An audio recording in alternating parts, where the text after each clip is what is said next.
Good morning, everybody, and welcome to Good Morning Xbox. I'm Axel1324, and if you haven't noticed already, we got the return of the one, the only, Noof Nukem. Noof Nukem, say hello to everybody. Welcome back. Oh, he's muted. He's muted. Let's try that again. Boom, boom, come Yeah. on. Stoof Nukem in the Good Morning Xbox room. Yes, don't worry, guys. I am not back. Not permanently. Just decided, hey, I felt like doing a podcast. So here I am with this fine troop of people. So yeah, it's good to be here. Thanks. All right. We're glad to have you, Noof. As always, you are welcome to jump in anytime to Good Morning Xbox, as this is Noof Nukem's Good Morning Xbox. I almost thought about adding that to the little, intro we have. You say Noof Nukem's Good Morning Xbox. But yes, and of course, to that right next to him is Coolcat Terri. Say hello, everybody. Hello, everybody. Terri, I like your shirt. Thanks. Where did you get it? I bought it last year from one of Xbox's stores. Yeah, awesome. Scribners, how you doing today? Morning. Good to see everybody. Trying to get this voice awakened. I'm a little scruffy this morning, but good to see everybody. Let's talk some games. And indeed, Eternal Shaddai is also with us. Shaddai, what happened to your background? No, like I said, I was just playing around with it. That's pretty much it. I'm like, well, let me see if I could find a better background. But since I saw Noof, I wanted it to bring back the gel, background. But I'm like, whatever. I just leave it like that. But hey, this is your compatriot Eternal Shaddai, back again with more topics. Let's get to it. Absolutely. And of course, we got the one, the only, the wheeling and dealing, limousine riding, Cerebral Paul. You sound way more energetic than I feel. We need to change it to like good mid-morning Xbox or good late morning Xbox. Good brunch morning Xbox. Yeah. And it's way earlier for you. Yeah. Morning, everybody. Up for some exciting topics here. Some discussion. I haven't been on a show in a few weeks here. In fact, I was supposed to be in Canada right now, but I'm not. So here we are. So there you go. And once again, sorry about what happened with you and your Canada trip, Paul. But such is life. Apparently, Noof called them and they said okay, and so I can't go. I don't know what that's all about. Yeah, I warned the border crossing people. That's what it was. All right. So with all that being said, and once again, sorry for the late start, everybody. I actually overslept, and because I stayed up really late yesterday watching all the episodes of The Boys, best show on TV. Fight me. It's hands down the best show on TV right now. So yeah, and I stayed up real late watching The Boys, and I set up the room, but I forgot to send the room links to my panel. So we were setting up real late today. So sorry about that. That's not my fault. But let's check in with our awesome chat real quick. Let's see who we got. And as always, number one is my buddy Doggy Dog. He says, "Good morning, everybody." Good morning, Doggy. We got Fastback in the room as well, saying good morning. We have Casket Repair. Good morning. And let's see what else. Who else we got? Lots of people. Jesse Darby. He's in. Doggy Dog. Is your surprise Noof? What? Who's talking about a surprise? All right. And let's see. Here we go. And yeah, Fastback said that I was talking to the porcelain god. Wait, what is it? Axel1324 came in on the porcelain throne again. No, not this morning. I overslept. We got Back from the Dead. Good morning, everybody. Good morning, back. And I think that's it for the people in the chat. If you are in the chat, be sure to say hello. We'd love to say hello to our incredible chat. And we do love to engage. And Fastback is with me. Yep, stayed up late watching The Boys last night. How good is it? It's so good. It's so good. All right, so there was a showcase this week. Already happened on Thursday. A quick state of play happened, and even though this is an Xbox show, they did show games that are coming to Xbox. So we will talk about some of those. And let's start with our very special guest, Noof Nukem. Noof, did you watch the state of play? course, man. I'm not dead. I watched the state of play, and I really enjoyed it. I thought it was a really good one. There was some variety in there, but there wasn't like, there wasn't a ton of surprises per se, but there was just a lot of good content and some really interesting games. Plus, it was only a couple of weeks back. I think I was saying to someone like, "What happened to that Stray game? The one with the cat." Yeah. And they showed that off. And to be honest, that game looks really, really good. I can't wait to get my hands on that. There was a bunch of great stuff in there, though. Like I said, the Final Fantasy was a 16. Yeah, 16. 16. Yes. That looked pretty cool, to be honest. If you're a Final Fantasy fan, I'm sure there's reason to be excited. But there was a bunch of stuff on there that I really liked. Overall, I thought it was good. There wasn't a whole lot of info about some of Sony's projects and things coming up, but I'm sure they have more on that here in the next little while. Absolutely. Now, I did see that you tweeted out that you're all excited for Stray. Is it because you love cats or because it interests you? A little bit of both, column A and column B. I mean, obviously I love cats. And when was the last time you saw a game that looked like this, that featured a cat as, the main character in a game? You know what I mean? I mean, look at the graphics, though. I mean, this is from a small time developer. This isn't like, one of your big AAA studios that I can tell. But it looks like it's got that AAA production, very good texture work here, very clean looking. And I want to know more about it. Like, how does this play out? Because I mean, I don't see this cat shooting guns. This ain't like Ratchet and Clank. He's not doing time warps and stuff like that. But it looks, and in the animation, I mean, they damn well nailed it. Would they get a cat in the studio and do some mocap or something? Because it looks really cool. It looks like obviously there's action, some stealth. But yeah, definitely excited for this one. Yeah. The mocap, now you think about it, that backpack is probably that mocap that we're working on with it. So yeah. Stray looks fantastic. Anybody else interested in Stray at all? No? I am. It looks like a chill game. It looks like a chill game to me. So it looks like, it's going to be a low stress game, which sometimes we can use, especially after some of the other games I've been playing lately. So, yeah. Terry, what did you think? I think it looks really, really good. I definitely got my eye on it. So yeah, it's looking very well done so far. Yes, incredible. So yeah. By the way, chat, let us know if you're interested in Stray. Terry, we'll go over to you. Did you see anything you liked? Outside of Stray, no. I'm gonna keep it short. I didn't watch the event. I just did a really quick recap on what was highlighted. And for me, for the kind of games I like to play, they didn't have anything for me. I don't play horror games, so I don't play fighters anymore because my hands I can't do it.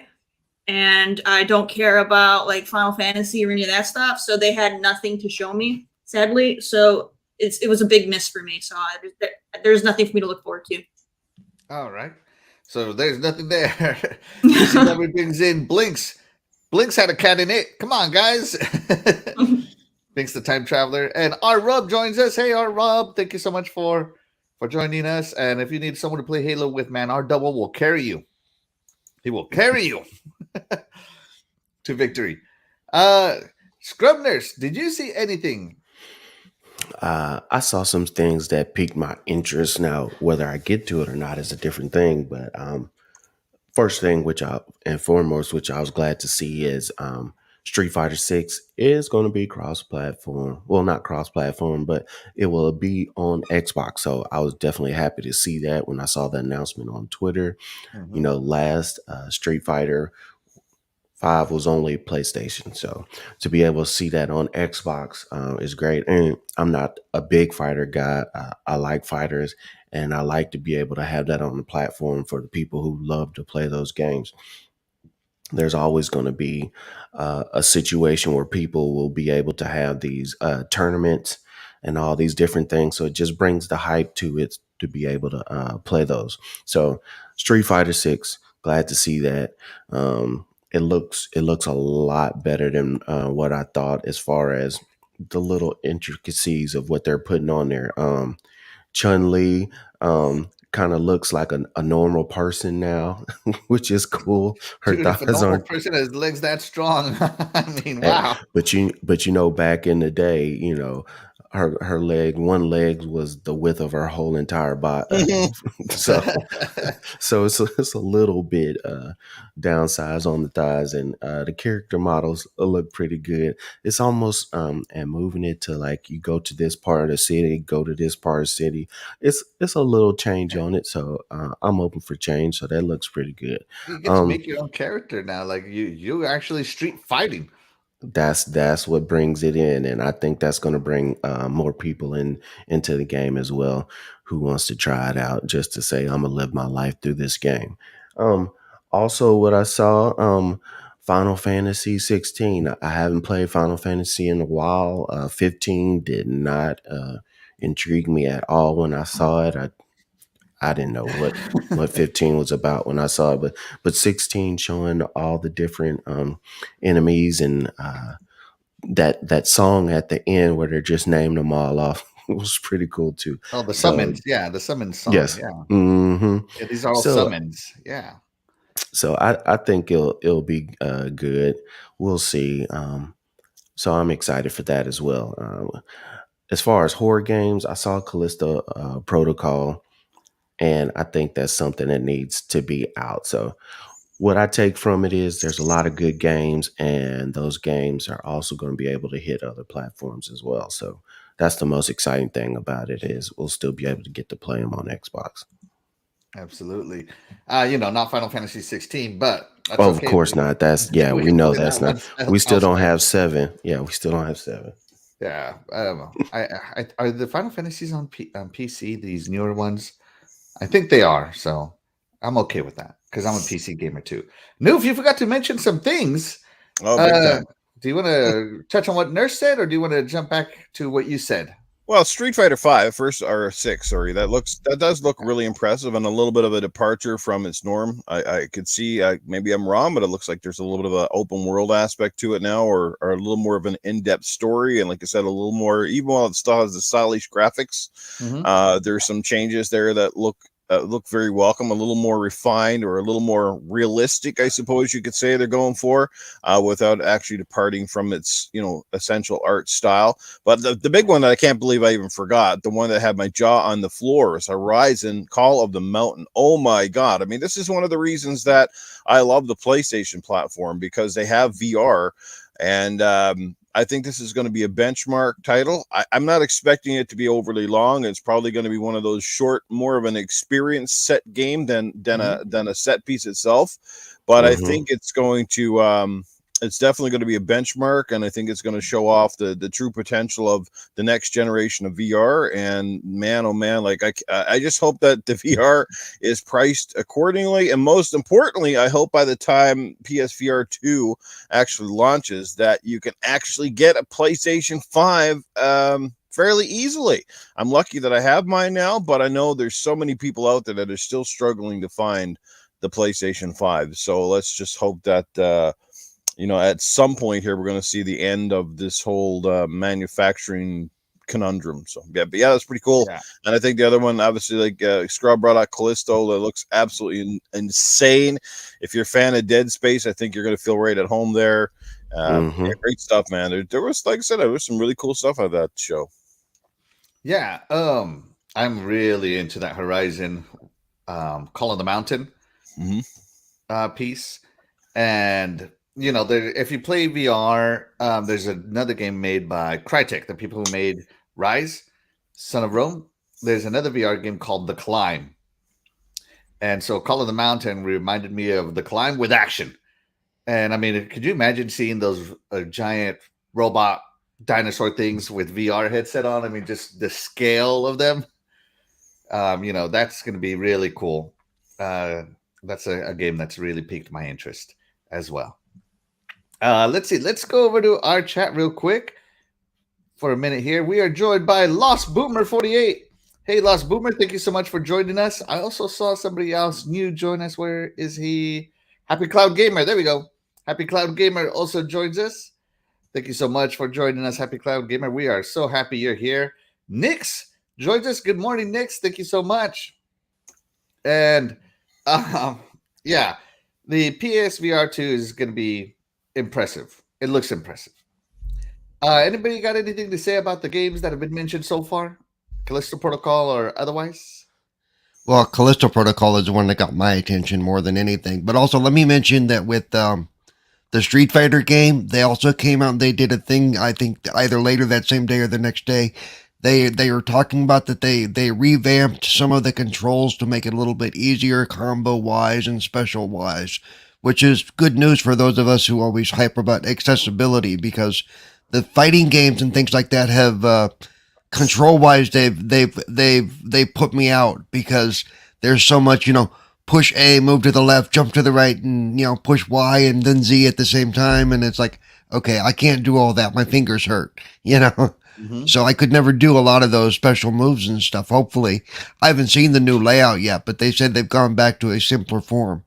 So I really hope that's true, because I love the way fighters look. I'm just really bad at them currently. Same issue I had with the wrestling games that have come out, that the controls get so convoluted that it becomes impossible unless you've got really good hands or even average hands, and I don't. So. The thing about games, good fighting games, as I've said, they're easy to learn, hard to master. And I think that's what made Street Fighter 2 so attractive, was that almost anybody could play it. And but if you truly mastered Street Fighter 2, you would become unstoppable. So maybe Street Fighter 6 is aiming for that. Less complex, but more on the mastery side. Would that be better for you, Paul? What happened? What? Y'all talked over each other. I couldn't hear what either one of you said. So, oh no, I was saying that what made Street Fighter 2 so fantastic was that it was easy to learn but hard to master. But if you did master it, you were basically unstoppable. And if you didn't master it, you could button mash your way to a victory here or there. Coming from the accessibility side, is that more your speed style right there? Paul, something like Street Fighter 2, where you could button mash to victory, but for those of us that really want to master it, it would beyond button mashing. I would like to be able to do some of the controlled combos and stuff that weren't quite so, because they've gotten a little out of hand, out of. It's the same with like the football games that all of a sudden introduced the hit stick and all these other things that I hate the hit stick so much. Yeah, Paul, as far as accessibility, couldn't they just? And I think maybe some fighters have done this in the past, but couldn't they just map certain combos to just a one button press? Yeah, some have. Yeah, they have, and they've also, or they even, some of them I think give you the choice to go back to a simpler mapping scheme. Mm-hmm. So that you're not so dependent on the left shoulder, the right shoulder, and the triggers and the buttons all at the same time, it would be so nice. And it's not a matter of and people always misunderstand. They think, oh, you just want to make it so easy that you could. No, I want it so I can enjoy it without wanting to throw my controller through the window. I want it so that when I'm playing with the real people, not the AI, that I can at least have fun and not get my ass handed to me for every match, because after a while, okay, I'm having fun with my friends, but this is embarrassing. It's embarrassing and it's frustrating, and well, look at this cool move I can do. And like, well, if I had 2 more hands and 16 more fingers, I might be able to do that, which, and I understand that it's hard to explain without sounding like, I want them to make it so simple that even a monkey could do it, but I kind of do, No, I don't like being control schemed out to where, like I said, the wrestling games are a big one. I used to love like the WWF games on the N64. Yeah. Those control schemes to me had about right. You again, they were simple to play, but to really master the moves, you had to be really good at it. Mm-hmm. And then they started adding all these other functionalities, and you're like, okay, I can't do that. I can't do that. They could have kept the Kinect around and had a voice commanded fighter. So you just go fireball, uppercut, block. Yeah, why not? Right, you kid. And you know, on PC, I had really complex controls, I would just write a mouse script because I have a Razer mouse and it comes with scripting abilities. It would be nice if Xbox would include some of that, maybe with the accessibility controller, something nobody else has access to, just the accessibility controller people, that they could script complicated movements in.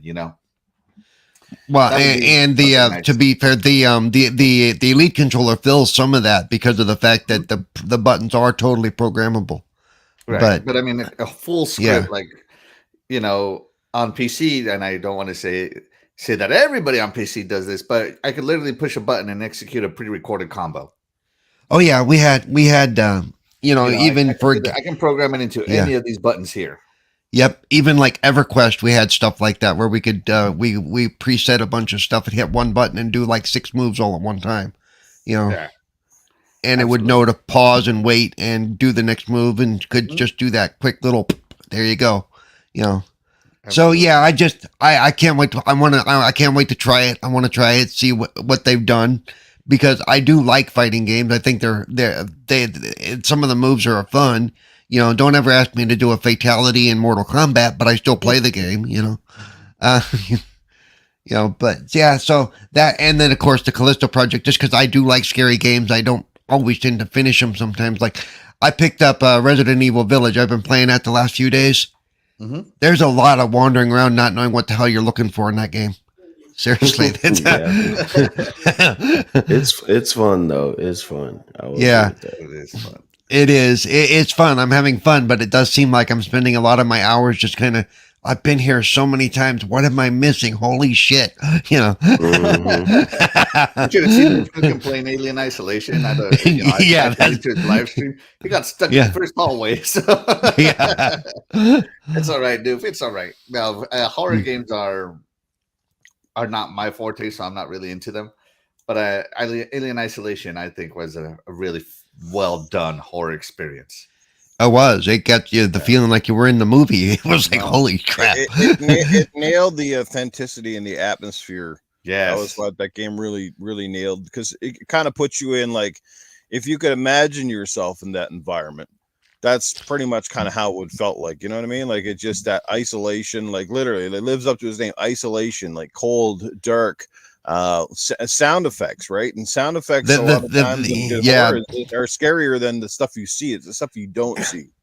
And they nailed the sound effects in that game. It was just a matter of, you felt like you were in a big empty space and you would hear this sound off in the distance and you're like, oh crap. It's this thing like lurking above me, is it coming behind me, that sort of thing. Like it makes you like, should I open this? Should I not open this? Like, because it's gonna make noise no matter what. Yep. So yeah, that game was so well done. It's crazy. Let's take a minute real quick, guys, to check in with our chat. So Sylvia comes in. That is my sister-in-law. Thank you so much for coming in. And of course, Doof, I don't know if you saw my wife said hello to you. I missed that. Game. Hello, Mrs. Axel. And then Jason Max joins us. He says, just remember, Xbox is number 1. Never forget. Always remember. That's right. Xbox is number 1. And then we got Nick saying that Callisto Protocol and Modern Warfare 2 are his big anticipated games for this year. Hopefully neither get delayed. Absolutely. They're not delaying Modern Warfare. They're not.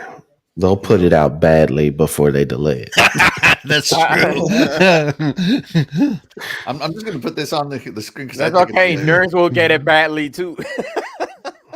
I'll still be pew-pewing. Sadly. I think this is hilarious. There's a typo, obviously, but it says, we need more horror games. Yeah. They meant to say more horror games. But I agree with both sentiments you said there. So funny. Yeah, that's the DLC for the next Resident Evil game, yeah. With Resident Evil Village coming to VR, I can already see the PC mods coming out in VR. So, no. That's right. Getting chased by a big nude version of the what's her name? Lady D. Lady D. Yeah, all the guys go running to her instead of away from her. Hey, come to me! Did you hear what Mag said? The Mag was on my show and we were talking about her. Yeah. And just see it doing it in VR, and he was like, I would just lay down. I'd be like, take me. I don't care. Just take me down. Lay down in his VR set. It's so funny. Shout out to the Mag. Fun guy. Let's see. Shaddai, over to you, buddy. What did you see from the show that you really enjoyed? Actually, there's a couple. Now that Noof is here and I saw Stray, the first thing that came to mind was him yelling at his cat. So I saw him jumping. You know, from one drawer to the next and garbage can. So no, for me, so that's what it reminds me of. But no, Stray didn't cut my attention. That's not my cup of tea. That's more like I don't know, like they're trying to compare it to how you call it? The one that is like a goblin. I forgot his the sneaky goblin. I forgot. Sticks? You sorry. Yeah. That meant Sticks? Sticks. Stick Yep. game? Yeah. So Are I'm you like, talking about Abe's Odyssey? no. He's talking about sticks, and I don't see the cat taking people out with bows and arrows and stuff in the dark. But when it comes to the sneaky part and not doing combat, yeah, that's not my cup of tea.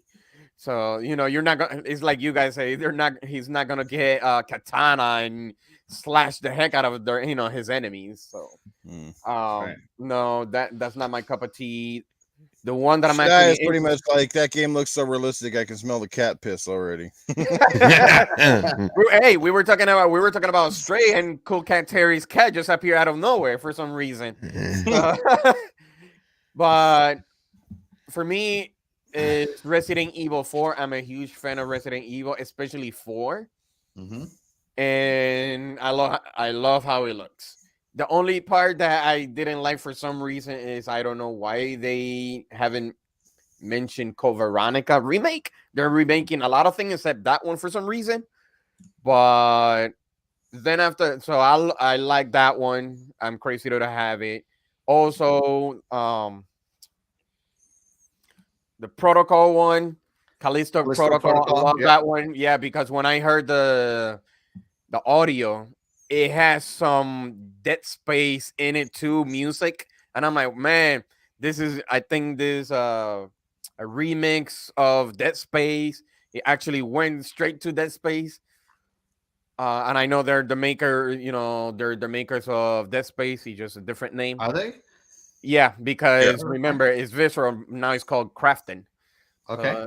They're the makers of Dead Space. The other one that caught my attention is Street Fighter, but the problem is that I'm not a fan. I don't like playing fighter games by myself. I have to go like to a friend of mine to play that game. I'm like that. But when it comes to like for me to have it just to play for myself, no. But I'm a huge fan of Street Fighter. What else? The other ones I'm not into the VR. So VR for me is a huge no. Mm-hmm. The indie game that they show with I don't know if it's a guy or a girl riding the bike, not my cup of tea either. Seasoned, yeah, not my cup of tea either. But I think PlayStation VR 2 is going to be the VR headset that really changes people's minds. I really do. Yeah, I'm not. I think Oculus was a step in the right direction, but I think with the power and the performance aspect of the PSVR 2, we're going to get away from the games that just look like slapped together polygons.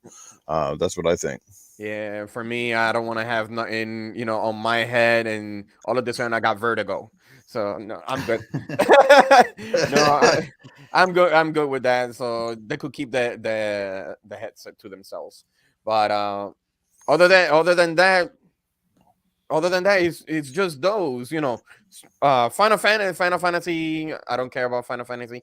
I like Final Fantasy, but for some reason, it's kind of being toned down. It does not have a party like it used to.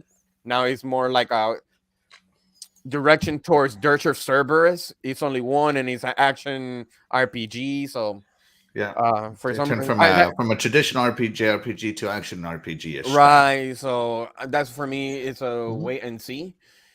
But other than that, it's those Resident Evil, Callisto Protocol. Those two are more my main one right now. Those are the two right now. All right, so lots of horror fan in the show. Real It's quick, the best.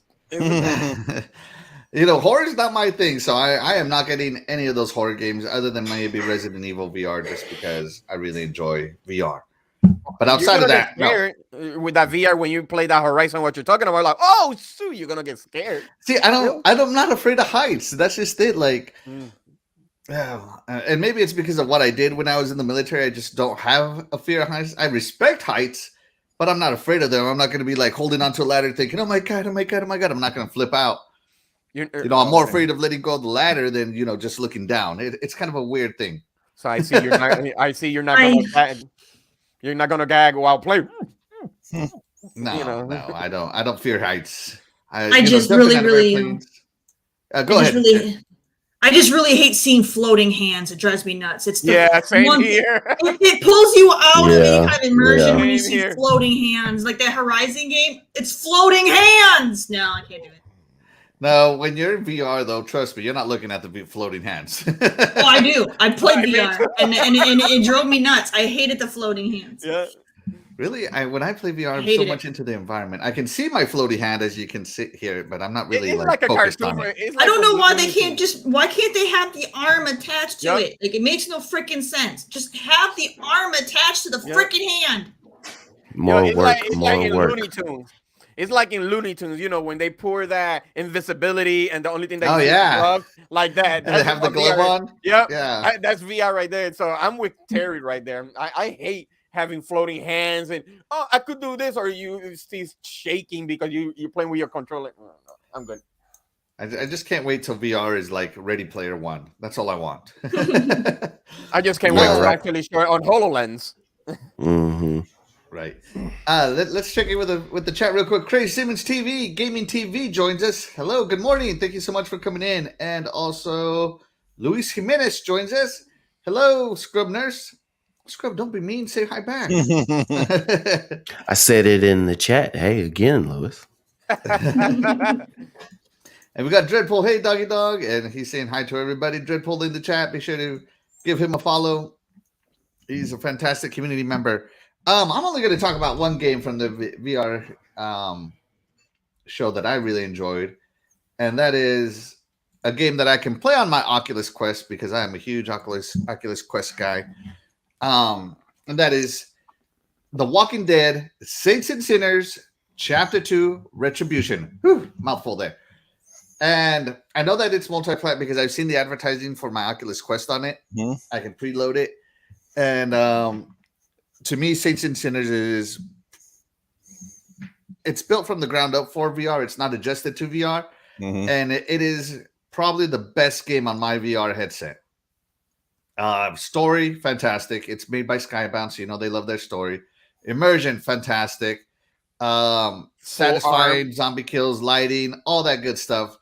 No floating hands. Yeah, no it has floating hands. It has floating hands. They just didn't show it. Trust me, your hands will float. See right there, it's full. There's arms. Yeah, there's arms.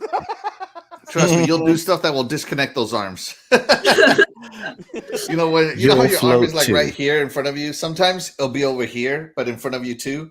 Right. Like I'm not that wide, you know. But it is definitely the one I'm looking forward to is The Walking Dead, Saints and Sinners, Chapter 2, Retribution. I played the first one, loved it. Gonna play the second one. I'm all in. I can't wait to play that game. So yeah, that's gonna do it for that. Anybody else play VR Saints and Sinners? Anybody? Nope. No. I don't have my Oculus, by the way. What? I have the Oculus. I got rid of my Oculus Quest. Oh, see, Did you Nufonomics it? Something like that. abbreviated for vroom, just left the premises. There you go. All right. But if you have an Oculus or any VR headset, you know, the Saints and Sinners is on basically every platform right now. So be sure to check it out. And that's going to do it for the State of Play. We're going to do it here. Say hello to Crazy Greek Dude. Crazy Greek Dude, thank you so much for coming in. Appreciate you. And Nix says, I'm done with zombie games. I need a break. You know, zombies are that go-to. They're humanoid, and you know, you're not technically killing people, so I think they're an easy go-to for developers, I think. But good zombie games are far and few between, and Saints and Sinners is definitely one of them. I'm not going to put that on the chat fast back. Get one. Yeah. All right. Terri, do you have anything for us this week on your? I picked out 2 games, but honestly, I can't remember if I showed them at some point. You know, Okay. I honestly don't remember. I'm still gonna show. I can pick one, but I'm fair warning. I might have shown these. I can't remember because I'm not keeping track of which ones I'm showcasing, and I really need to make a list. So if it's a repeat, I apologize. I can't remember. But here I'll show one. All right. And while Terry's getting that thing over to me, oh my gosh, I lost what you gave me. There it is. Let's play a little video while she hooks us up.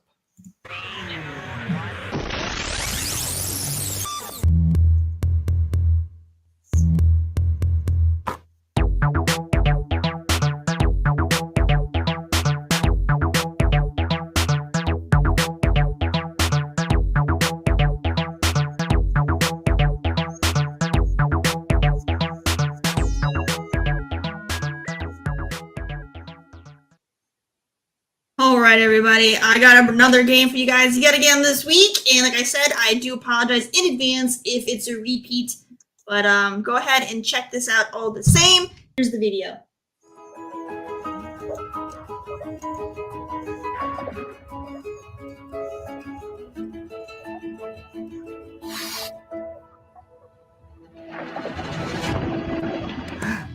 Nemo, no! These look exactly like the Nemo characters.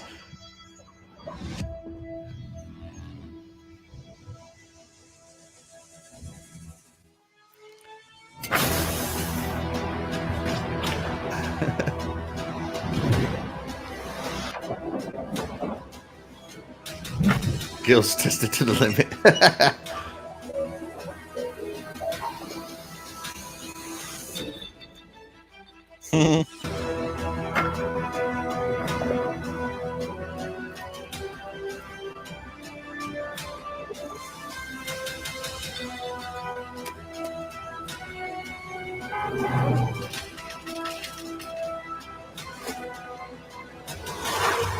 Oh no!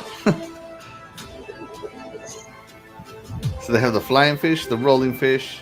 I'm gonna guess Nemo just biting fish.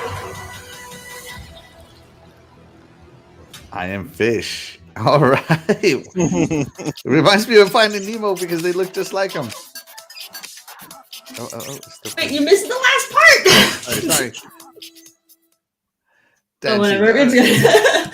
It's good. All right. So there you go. I Am Fish. It is a sequel to I Am Bread, but it's also, as you guys, clearly can see the similarities with I Am Nemo. The developer was very much inspired by that scene where the fish had to, break out and escape, and he was wondering what would kind of adventures would they have gone on, so he wanted to expand on that. So go ahead and you can check out I Am Fish.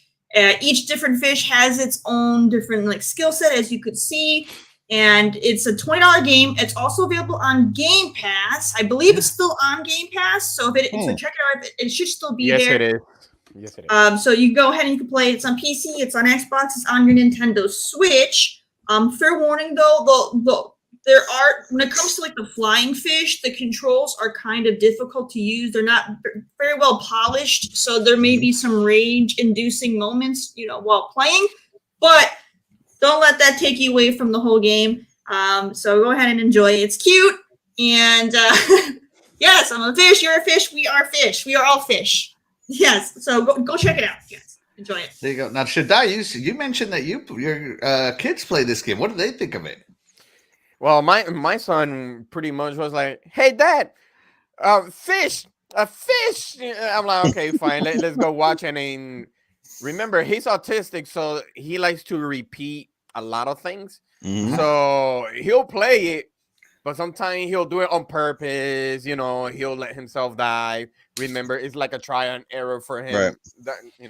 And those type of thing. but he doesn't. He loves it, and he's only 7, but he loves it. So every single time you're like, oh, a fish. And so I'm like, okay, this is a puffer. We're like, Dad, puffer fish, a puffer fish. Puffer fish. Yeah. So I'm like, all right. I'm like, all right. Cute. Yeah. There you go. So recommended by 2 panel members. I am fish. We are all fish. Let's check in with the chat. Yast Bays comes in. No, Josh said. Yes, see the Bays. Yeah. Oh, just said Baez. Okay, Yeah. okay. I thought it was making like yes, Bay, yes. Yes, said Baez says, "Good morning, crew. Have a blessed day. Thank you so much. We appreciate you stopping by and saying hello to us." Nick says, "Disney lawsuit incoming in 3, 2, 1." So there you go. The Gina comes in. The Gina says, "Good morning, you beautiful people. Thank you so much for joining us. We appreciate you, the Gina." And Mr. Kenna comes in as well. Say hello to Mr. Kenna, everybody. Thank you so much for joining us. And Jason Mass asks us a question. He says, "Did you see GoldenEye 007 achievements are viewable on Xbox's website? Does that mean it's coming to Xbox soon?" Usually they're about 30 days out. If I'm not mistaken, didn't that happen before? And I think they took it down due to, I know it was leaking. It was something like that. They took it down because they got to talk to MGM, something like that. But it did pop up. I did see that they did pop up. Yep, and sometimes it is way more than 30 days out when you start seeing those things. But so there's really no set timeline for that. A lot of times they get put up where we can see them by accident because they're working on the system. You know, and they're like, oops, you know. All right. Well, so there you go, Jason Max. That's what we think. I think if anything, we may see something about that in Xbox's thing next weekend. So, you know, that's one of the things that's being talked about. So, I hope they can recapture the magic of 007 GoldenEye, but I highly doubt it because I know it's been remade several times and it's missed the mark. Yeah, but in this time of era, you know, remember we have the Call of Duty and all that, and that's gonna get overshadowed. No, I don't know. We'll see. yeah. Let's move on to our next topic. Now, our next topic is going to be some predictions, some wants, some we don't want to see, what we do want to see out of the Xbox and Bethesda's Game Showcase. You can let the happiness flow out. You can let the rage flow out on this one, guys. Let them know what you think. And we're going to start off with our very special guest, as always, Mr. Noof Nukem. Noof, let Xbox and Bethesda know what you want. Well, I want more Hellblade. Let's start with that. And I think we're going to get some. I think we're going to get some. We might even get a surprise release date announcement on that. But I definitely think we're going to see some Hellblade. I definitely want that. I would like to see something that Rare is up to that is not called Sea of Thieves, to be honest with you. I think that studio has been far too dormant with one particular game. And I hope that, we're going to see something new or something from those guys. I think they're too talented and too big of a studio to be just kind of kept out to sea, so to speak. Something along that. Bethesda will definitely have something new. Bethesda is very aware of how big of disappointment Starfield, the delay has been across the community, across the gaming world. And I think they're going to show something big, something new, and potentially even something that is closer to coming out than we might even think.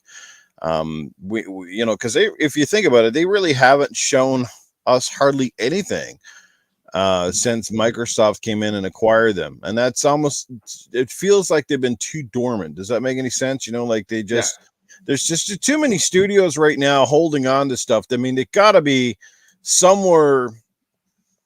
They got to be somewhere further along in the radar. You know what I mean? These games got to start, as I've said this many times. They got to start showing the fruits of their labor at some point here. I mean, we can only chalk up COVID to so many things. At some point, there's lots of other studios, as I've said, who put out work. Yes, mind you, there's been a lot of games that have come out that have had, some issues and bugs, but that seems to be pretty much about 95% of the games that come out these days, unless your name is Nintendo, and there's a rarely buggy. I mean, at least not groundbreakingly buggy. Right. So yeah, I think that along the lines, like I said, honestly, I would not be entirely surprised if we see something like the return of Banjo-Kazooie, a game that many fans have been talking about. And I know there's some people out there that say it's never going to happen, but you should never say never. Xbox has done a pretty good job of listening to the community, its wants, and if there's one hole still in the Xbox armor, an area that makes tons of money, is a great genre that again, it goes across the board. Again, it's like platformers, and we can come down and say it was like Super Lucky's Tale, but that was a playful game, and that wasn't first party. That was a third party game that kind of came out and under the guise of a first party deal at the time, but that's on multiple plats now. So yeah, I definitely think we're going to see some big stuff at the show, definitely from Bethesda. Perhaps we'll see something else from Compulsion. I mean, there's just so many studios. I'm drawing blanks here right now, but I definitely think I don't think this will be Microsoft's definitive showcase coming up here, but I definitely think there's going to be some stuff to really bait us in to keep us interested. Right now it's not a good time to take the foot off the gas, so to speak. Right now we've seen the numbers. The Series S is doing magnificently well. Mm-hmm. And like I said earlier with Sony, same rings true for Xbox. They need to get the Series X now into the hands of console gamers. There's still a lot of people out there struggling to find one. So I said, at some point, let's hope that things start opening up overseas and the manufacturing production. But now is not a good time. We've kind of used it as an excuse because we can't get our hands on a lot of these things. We kind of use it as it doesn't really matter, or we don't care about this game or that game because we can't play it on a console. And that is partially true. But, I think we're going to see some brand new stuff coming, indeed. And, yeah, you know what? We might even see, like I said, a surprise. You're showing Bethesda right now up on the screen. Perhaps we finally get the long-awaited Elder Scrolls 6 announcement. I mean, something other than a wallpaper. Absolutely. I mean, they've got to have started the game. It's got to be somewhere along production, and they know how badly fans want it, and you can't not give it to them, considering the massive success of Skyrim. So yeah, I definitely think that's a possibility as well. So yeah, it's going to be a good show. I hope they prove me wrong in a lot of good ways, and I hope there's a lot of great surprises in there. But most importantly, I think now for the games that they've had cooking all along, it is time to again put some dates down, some firm dates, and kind of at this point is reassure Xbox fans that you've invested in the right platform and stuff is coming, and it's not all just delay and decay down here. You know what I mean? That's right. Yeah. What do you not want to see, Noof? Or what kind of things do you not care about? Well, like I said, mobile can always go fly a kite. I can't stand anytime we see mobile games, but Microsoft is not notorious for showing a ton of mobile stuff. Mm-hmm. Overall, that usually seems to be left for people like EA, like to dabble with that because but then again, like I said, Microsoft has invested a lot in mobile. I think we may see something along the lines, Axel. I'm sure it's be right up your alley. The cloud-based stuff, or advancements in that tech, or Sarah Bond is going to be there. She's going to be talking about cloud. There's going to be some big Game Pass announcements. We've sort of heard that already. There's that bit of amongst community or various fan bases where it's kind of like, we don't need Game Pass anymore. This thing is stagnant now. So if you're not going to have the first party stuff ready to roll for Game Pass, damn well know that Sarah Bond and the team over there have been working hard to bring some great third party stuff into the fold. Acquisition wise, I don't think we'll see much there. This is not the time or the place, I think, for that right now. I could be wrong, but I think, like I said, until the whole thing has boiled over and the writing is dry on the paper, the whole Activision thing is still looming in the background, and they're not going to want to stir the pot, and they're certainly not going to want to have more, FCC or whatever the conglomeration. They're not going to want to have the microscope amplified So they're just gonna keep moving forward. They're gonna focus on their first party stuff and their own internal studios. And like I said, I just don't really want to see too much mobile. I'd like to see some surprises. You know, something that everybody in the community, we talked about this for a while. Is like, what about a kart racer from Microsoft? We see how huge that Mario Kart has been for Nintendo, how big it continues to be. Mhm. Why not Microsoft? They have the talent, they have enough studios.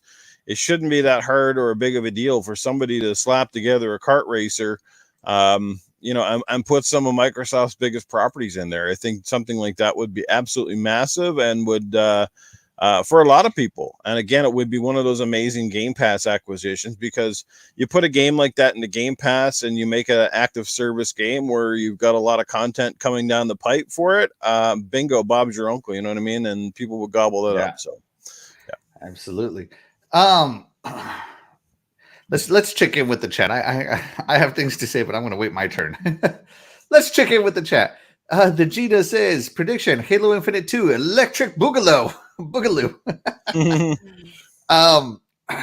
Happy Cloud Gamer says, okay, so take this with a grain of salt, but if the leak is true, we might see Avowed this Christmas due to how long it's been at work. I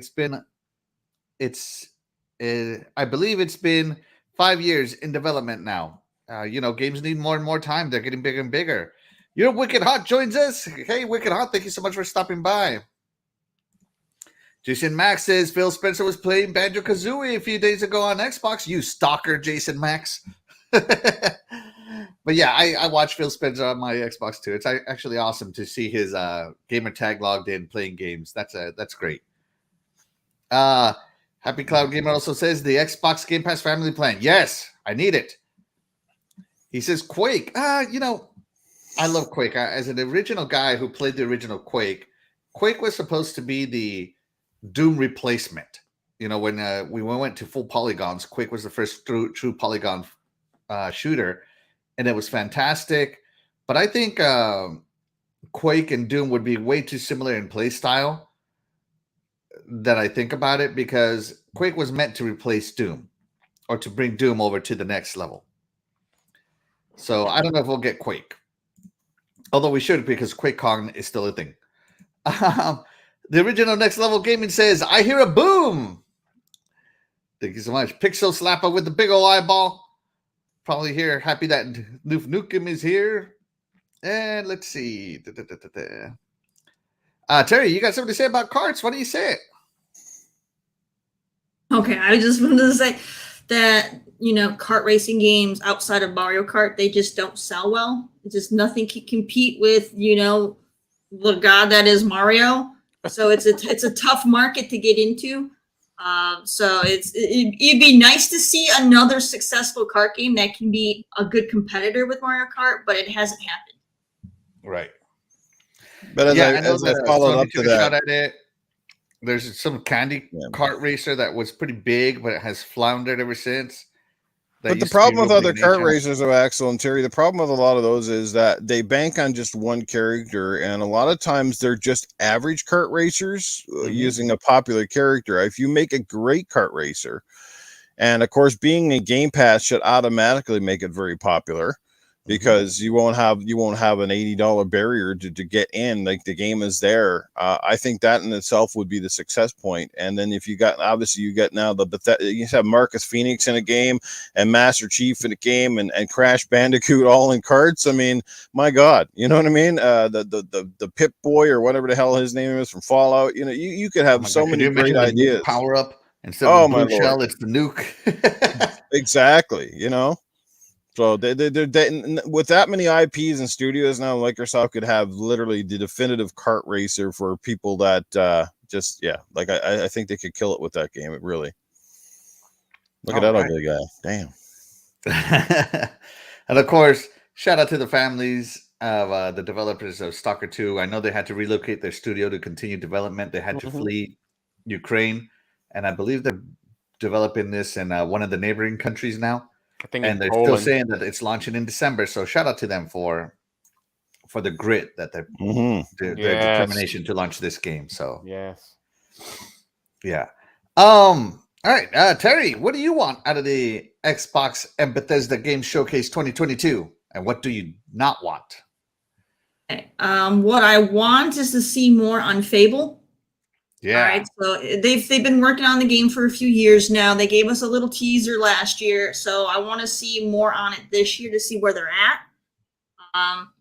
If they have gameplay, that'd be amazing, but I don't know if they're that far yet. But I just kind of want to just see something on the new Fable. I love Fable. I want to see how they're handling it, because like my biggest concern is them not getting the British humor down. But I'm hopeful that they're gonna, it's gonna still, be true to the Fable franchise and not be too much of a new thing, So we'll see what they do with it. But that's the number one thing I want to see is that. And I do expect there's going to be a lot of Starfield there, because that game was planned to be out this year, but then they pushed it back. So I would expect them to, go into more detail on that. Like I've said in the past, I have no hype for that game, but I want to be hyped for that game. So if they could show gameplay on it, that would be, more of a determining factor in whether or not I, want to get behind the bandwagon on it or not. But, they got to do that. And then what I don't want to see, I don't want to see Skyrim. I don't want to see, the 50th, release version of Skyrim on, whatever they want to do with freaking Skyrim. Like, I'm done with it. Like, stop. It seems like every year they have like a new release of Skyrim in some fashion. I don't want to see it. So don't do any more with that. Let the game, die off and move on to the next one. And I don't want to see a lot of mobile stuff or a lot of DLC stuff. That's usually what happens is they'll, do a lot of filler with, we got DLCs for Forza, we got DLCs for Gears 5, we got DLCs for this, that, and the other thing. Like, I don't care about any of that stuff. So I don't want them to be filling all that in with all that stuff. I want to see what's coming out this year and early next year. I couldn't care less about add-ons. All right, no DLCs. So no Sea of Thieves, huh? No. All right. Okay, Paul, what do you want to see and what do you not want to see at the Xbox? I don't get into that a lot. I just go in hoping I'm going to see stuff I like. I don't want to see this. I really don't care enough. Because I just want to see stuff I enjoy. Like I watched the State of Play last week. I don't play on a PlayStation all that much, but it ended up being a great show. So, because I didn't go in there thinking, well, this is going to be, shit, or whatever, But I will say, we will probably see some DLC. Wouldn't be surprised if they finally tell us what the big DLC pack for Forza Horizon is going to be, because we've been waiting on that. So I wouldn't be surprised if we see what that's going to be. Also, hopefully we're going to get more information on the new Forza Motorsport. Because that is due out. Like, Terry, I don't want to see stuff that's too far out. Last year they did 18 months. They did 6 months of last year, and then they covered this year. I want to see most of that. I don't want to see stuff that's 4 or 5 years out. Because announcements don't thrill me when they're that far out. I'll be lucky if I'm alive in 5 years. So, don't show me a game I may never get to play. Yeah. Yeah. Other than that, I'm hoping to see, because we know Bethesda's working on some titles that we don't know about. They're working on a Star Wars title. I would like more information about that. A lot of what I want to see is a lot of third-party stuff that I'm already looking forward to. The new Star Trek game that's coming out at the end of the year. The myriad of Star Wars games that are coming out in the next little bit. Because those are my jam. Other than that, I just go into the show hoping to see something I enjoy. I don't go in, they have to show me this, they have to show me that. I'm not that demanding of a gamer. Because also I think when you go in with that kind of attitude, you come out thinking, well, that sucked because I didn't get to see what I wanted to see. Well, you know what? Enjoy the show for what it is. Look at what they really did show you and enjoy that. Don't go, well, I wanted to see more of this, I wanted to see more of that.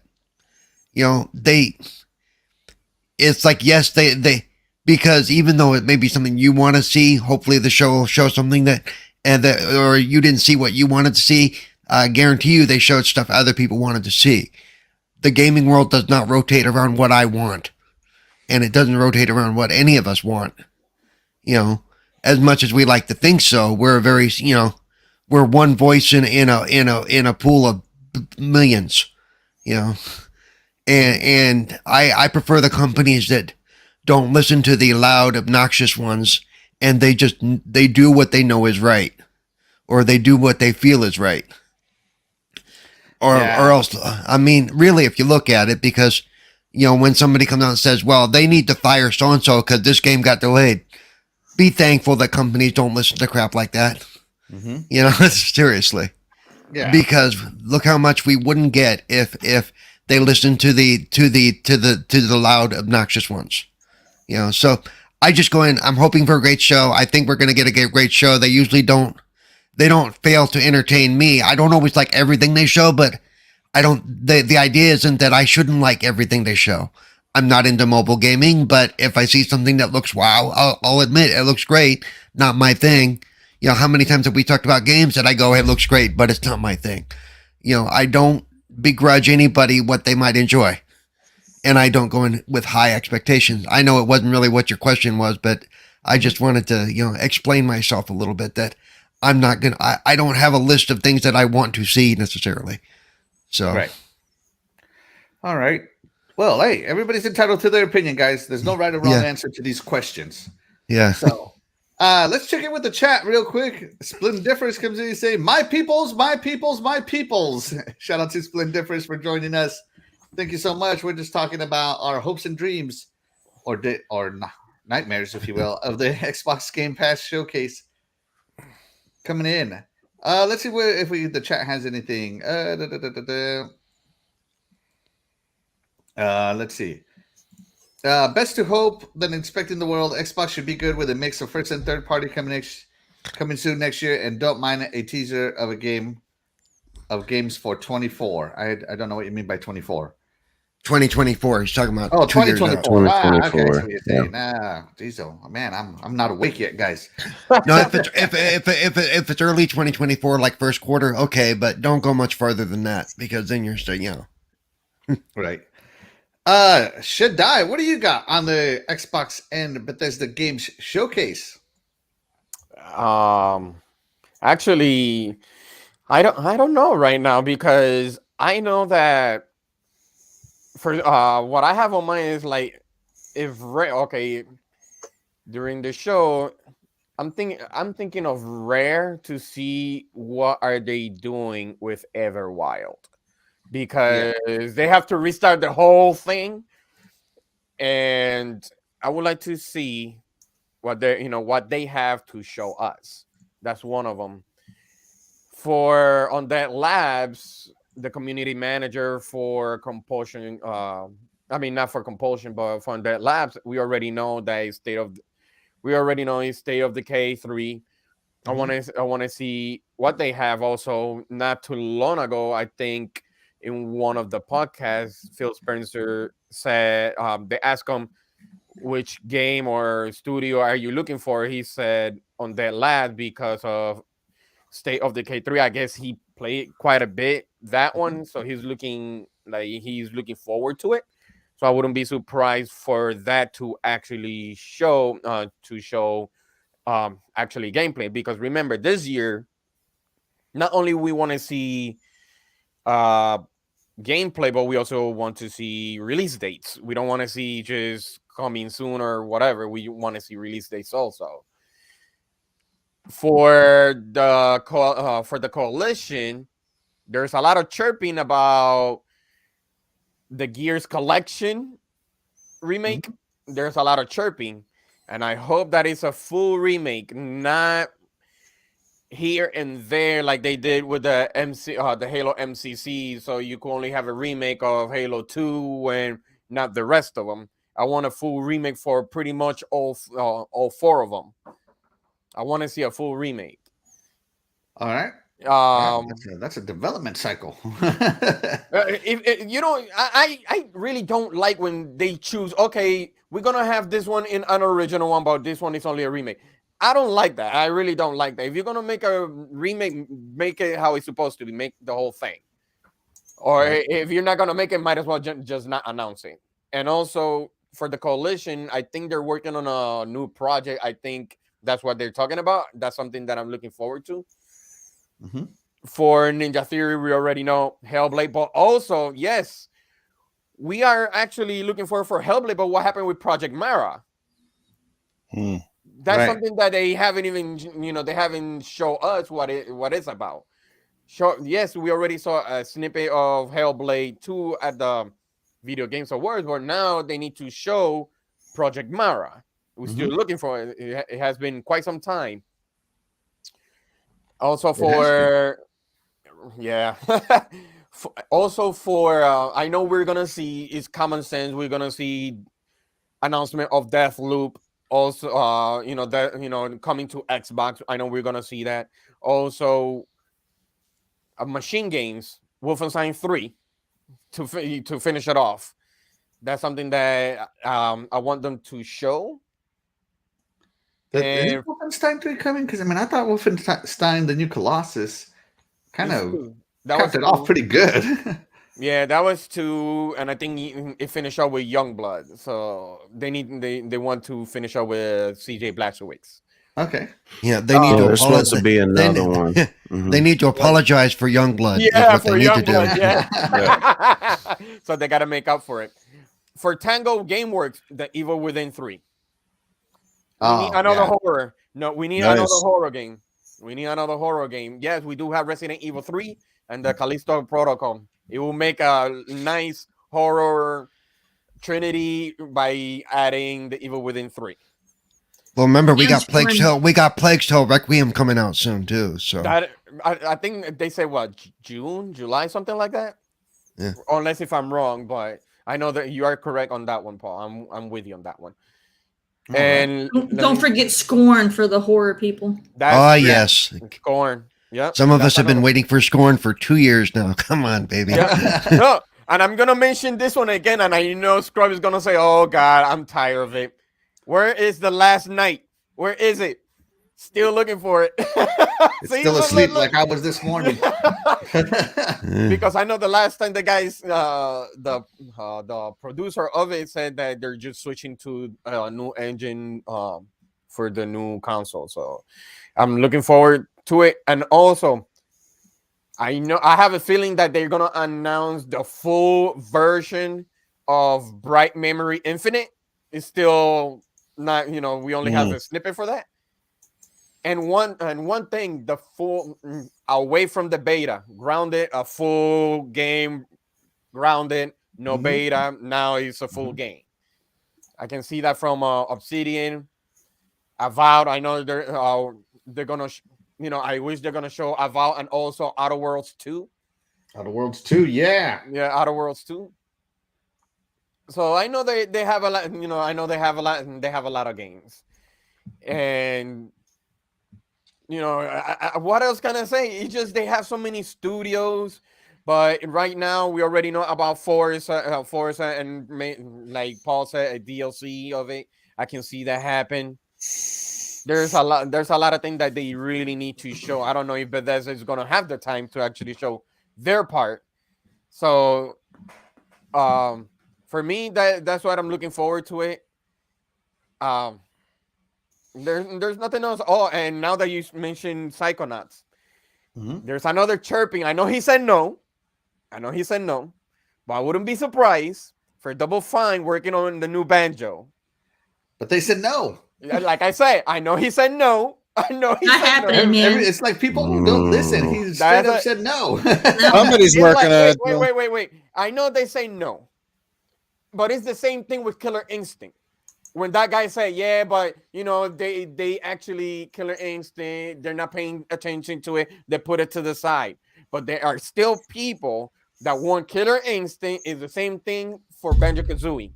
Just because people doesn't want it, that might be a small margin, but there's a lot of people that wants that because you never know, that could be a system seller. You know what I mean? But that's a classic. Those are classic. That's something that nobody can say, nah, I don't need to review. There's a higher chance of them announcing DLC for Psychonauts, man. Like that. Yeah, that You're one. not gonna get a banjo. That one. You're not gonna. I love Psychonauts. You're not gonna get a banjo, man. Not right now. Yeah, I gotta agree with Terry. You're not getting a banjo. Yeah, and I wouldn't be surprised. Conquer, baby. Come on, bring back Conquer. Let's go. Yeah, I wouldn't be surprised. You know what? Conquer won't get made and won't exist because our society now is too messed up to even think about that. It's not. They're too messed up to think about. That's what I thought. But they're making poop. That's what I thought, Newt. But now they're making a Bully 2, which I never would have thought they would, be brave enough to do in today's society. Right? So who knows? I'm not surprised by that either. But also, I would love. I know they're probably gonna say remaster or anything like that, just to, let's say, to spread a little bit more time and Slave from Ninja Theory. A remaster, Slave Odyssey to the West, or maybe So that was a really cool game. So that's what I think for each studio. I know Tango have not only the Evil Within, but also the Tokyo game, whatever that's called, Ghostwire Tokyo. But that's not until I don't think they're allowed to advertise on that until the exclusivity deal is over. Yeah, that is correct. So I wouldn't be surprised for the Evil Within 3 for it. But that should be it for me though. It shouldn't be. You sure that's it? Jeez. Yeah, hey man, that's great. That's great. Eat up that time. Because I'm trying to think for each. I'm trying to think for each studio, but it's so many of them. So I'm like, well, if you want to go for Call of Duty, we'll go for it too. I know we're gonna see that automatically. Right. All right. Well, there you go. That's Shaddai's wish list. It's not that big. Santa's not gonna be busy. Let's check in with the chat real quick. We got Ice Queen Gaming coming in. Remember, guys, she is the mod of the channel. So be sure to be nice. That's right. I finally got a mod. Woo! Shout out to Ice Queen Gaming for volunteering. Appreciate you. And Dirt Griggity joins us. Good morning, everybody. I agree. Youngblood was trash. Shout out to Dirt. Love Dirt Griggity. Love his shows. I think he's hysterical and very entertaining. My mom joins us, Lady Luna, saying hello. Hi, Mom. Thank you so much for joining us this morning. My mom's probably catching us on her way to church. She's probably not even listening at this moment. She's probably out at church right now. So, yeah, Shaddai goes, yo, Dirt. Yeah. Oh, Dirt. Dirt. Yo, Dirt. One time I was talking to him on the thing and I accidentally spelled out Dart instead of Dirt. So yeah, oops, my bad. Hey, Dirt. Apologies. Man, so yeah, there you one go. more. I forgot one No, more. we got one more here. The difference says, why does Shaddai look like an old lady? Let's take a look. Hold on, let me see. That's what let me see if I can see it. Yeah. It's the pixelation, I think, is what's doing it. Yeah. All right, that was a good entertainment. It's got that Aloy peach fuzz going on. Yeah. That's right. Scrubners, what are your hopes and dreams and nightmares for the Xbox and Bethesda Game Showcase? No, we definitely don't need any nightmares. But one thing I will say, I do think there'll be some kind of indie show going on. Shout out to Twitch. I'm pretty sure you're going to do something like that again. Hopefully it's not 3 hours long, but I'm guessing they're going to do something like that. And maybe during the show, do like an ID and Xbox quick mashup of games that are going to come out. So that'll get the indies out of the way. I think we know the Horizon DLC is coming out. So what I think they'll do is maybe just shadow drop it, because if which we don't know, if Motorsport is coming out this year, you don't want to have a Forza Horizon DLC come out like the month before or really close to it, because you're going to have folks fighting, competing, even though we know Horizon is a totally different driver than Motorsport. You still want to have eyes separated one for the other. So if they can sit and do a drop and say, hey, Horizon DLC, we're going to show you gameplay, and then at the very end of it say, oh, it's coming out next week, or you can go play it now. I think that would be great. Actually, before I leave, I was going to say, I forgot to mention that we probably are going to get a go play it now thing before the end of the show, or at the end of the show. for something. And I think I don't know yeah, and what, but for something. Yeah. Mhm. I would love it if it was the Horizon DLC. I think that'd be perfect. Like I said, especially if Shuttlecraft Motorsport. Horizon. Yeah, especially if Motorsport's coming out this year, which we don't know. But we need to see Motorsport gameplay. That's my next thing. We don't need to see steals. We don't need to see people talking over a car going around a corner. We need to see some gameplay. Show us why we delayed it a little bit longer than what it was. I think it was also good to delay it, to push it a little bit farther from PlayStation's Racer, just to have some space, but also give it more time and polish, so you can see, all right, here's Gran Turismo, here's Motorsport. Which one do you think looks better? So I think that probably is a good move. Fable, I don't think it will get gameplay, because I still have a feeling that Fable might be 24. It could be earlier, but that's just my gut feeling. But at least have a teaser of some play, some kind of play with Fable. You can't just Right. have everybody knowing that Fable's around and still be with that little teaser trailer with the frog and the fairy. We can't have that in our mind for a whole nother year with nothing to show. Hellblade, I'd say let's get a little bit, maybe more of some gameplay. I think maybe that might be something that would be good to pop in on Game Fest. We know that Xbox always puts something big on Game Fest or the Game Awards. So Mhm. I think maybe Hellblade might be something to just, hey, remember us over here before the big show. Starfield, because Starfield is delayed, I think they're trying, in my mind, I think they're trying to put polish, make the game look as best. So I don't think we're going to see really in-depth gameplay. I think we're going to get a lot of talking over stuff. We're going to get concept pictures, but I think there is going to be some like a gameplay mashup, something that might be like a minute or so long of just mashup of gameplay, and then before and after talking about the game, because we know it's delayed. Everybody knows it's delayed, but I know they had stuff ready and they want to keep them everybody's mindset of this game is going to be good. So they have to show somebody something for everybody to feel like their investment and their hype in the game is still going to be there. Mhm. Like Shaddai brought up earlier, which I was thinking too, since Replace got delayed. We know Replace is delayed. Right. Yes. Where's Last Night? Because Yep. Replaced and Last Night we're getting that 8-bit Yep. cyberpunk looking dystopian future. Oof. I've been waiting on Last Night. Last Night keeps getting delayed. They keep saying it's coming out. Where is it? It has to come out this year. If it doesn't come out this year, I think it's just going to fall off, because if Replace beats it, I think it's going to just knock it I out. have a feeling it's gonna be like it happened with Tunic. They kept pressing it back. Yeah, you keep doing it over Yep. and over again, it's just going to be a problem. Yep. I'm with you. All right. We're going to have some Game Pass add-ons. Gotta have, hey, we added this game in the Game Pass. Cerebral got to come out and say, "Oh, you're looking for Game Pass? We've added this game. We've added that game. We now have this and that. Check out this one. Some third-party stuff that's ready to go, so you can fill in any kind of void you're saying of we don't have any games." And we don't know. We could have games coming in the second half of this year that we just don't know about. Another thing, the Game Pass family plan. Let's have a detailed 2-3 minutes of with this. You get this, and this. It's going to cost this much. You get this, and this, and this, and you can start today. Once they finish talking with the Game Pass family, I don't want to hear, "Oh, starts this Christmas."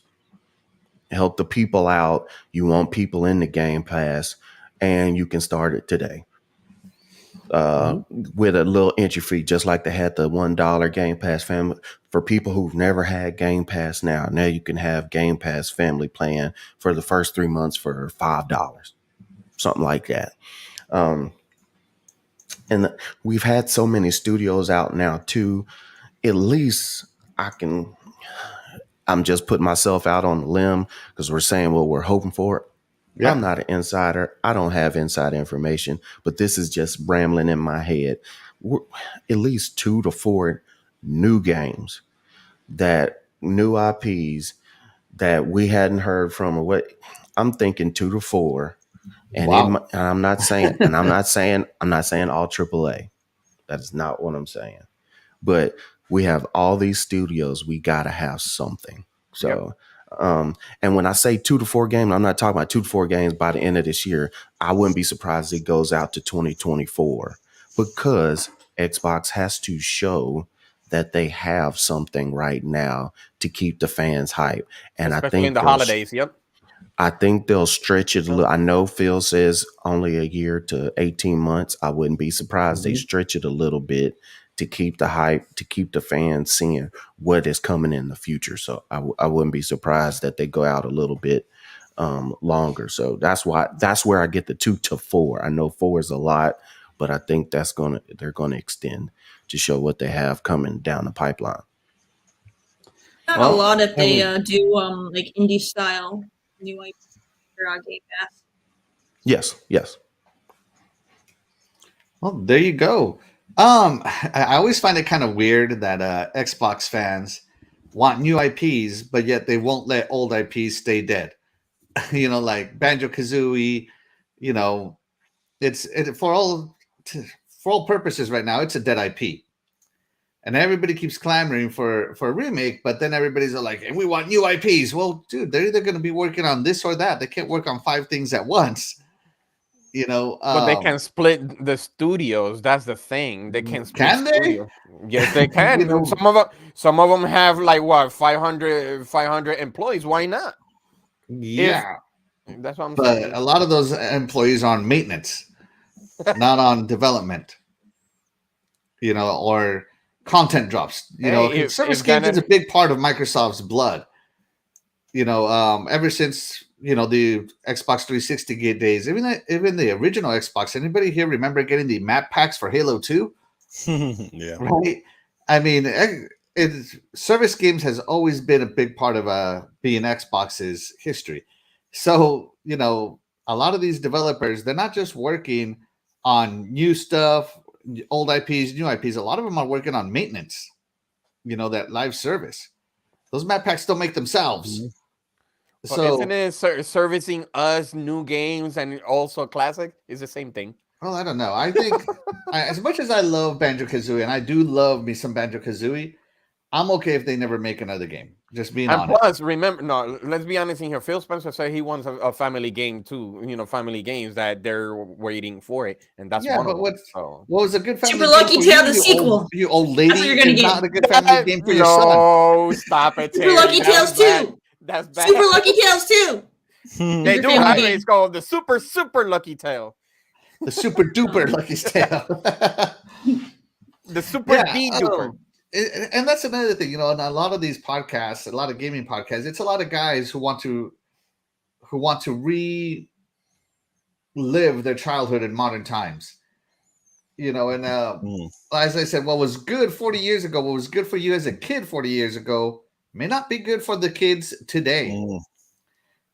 It just doesn't translate well. True. I forgot to mention though too that has been rumor for a while that they might be working on a ReCore 2. So maybe we'll get news on that. I'm not going to hold my breath on it, but it's possible. Right. I hope so. They better make it so. correctly. ReCore was so underrated. Yeah, here we go. The man comes in to back me up. Stopping, looking back, look forward. There's nothing else. That's right. Keep your eyes on the road ahead of you. but at least it's balanced. It's not looking about in the past, but at least it's balanced. Well, okay, so me, I love Panzer Dragoon.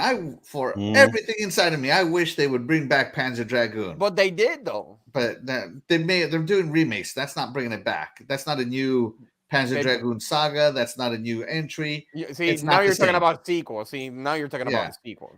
Remakes is not the same as sequels. Nobody's asking for a Banjo-Kazooie remake. They're asking for Banjo 3, Banjo 3E, or whatever it's going to be called, right? Banjo 2E. But that's my point. Like, I just feel that as gamers, we want it all. We want the past, present, and we want the future. And there's nothing wrong with winning all that, but kind of get some realistic expectations, in my opinion. That's just my opinion. You don't have to agree with me. You can hit on Wait a me minute. I at got a question. Axel1324 on Twitter. Send me the rage. I got a question. Psychonauts.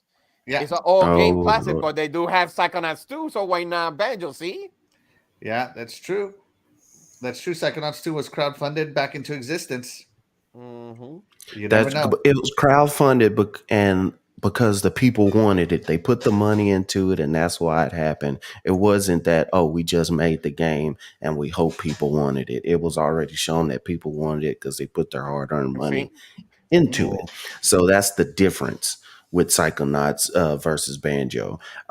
With some of the older games, I think if you don't make a new one, you can always put somebody or a second party to remaster it just enough to have it in Game Pass. Yeah. And that's the only way I would see a lot of these games coming back as a remaster to put in Game Pass.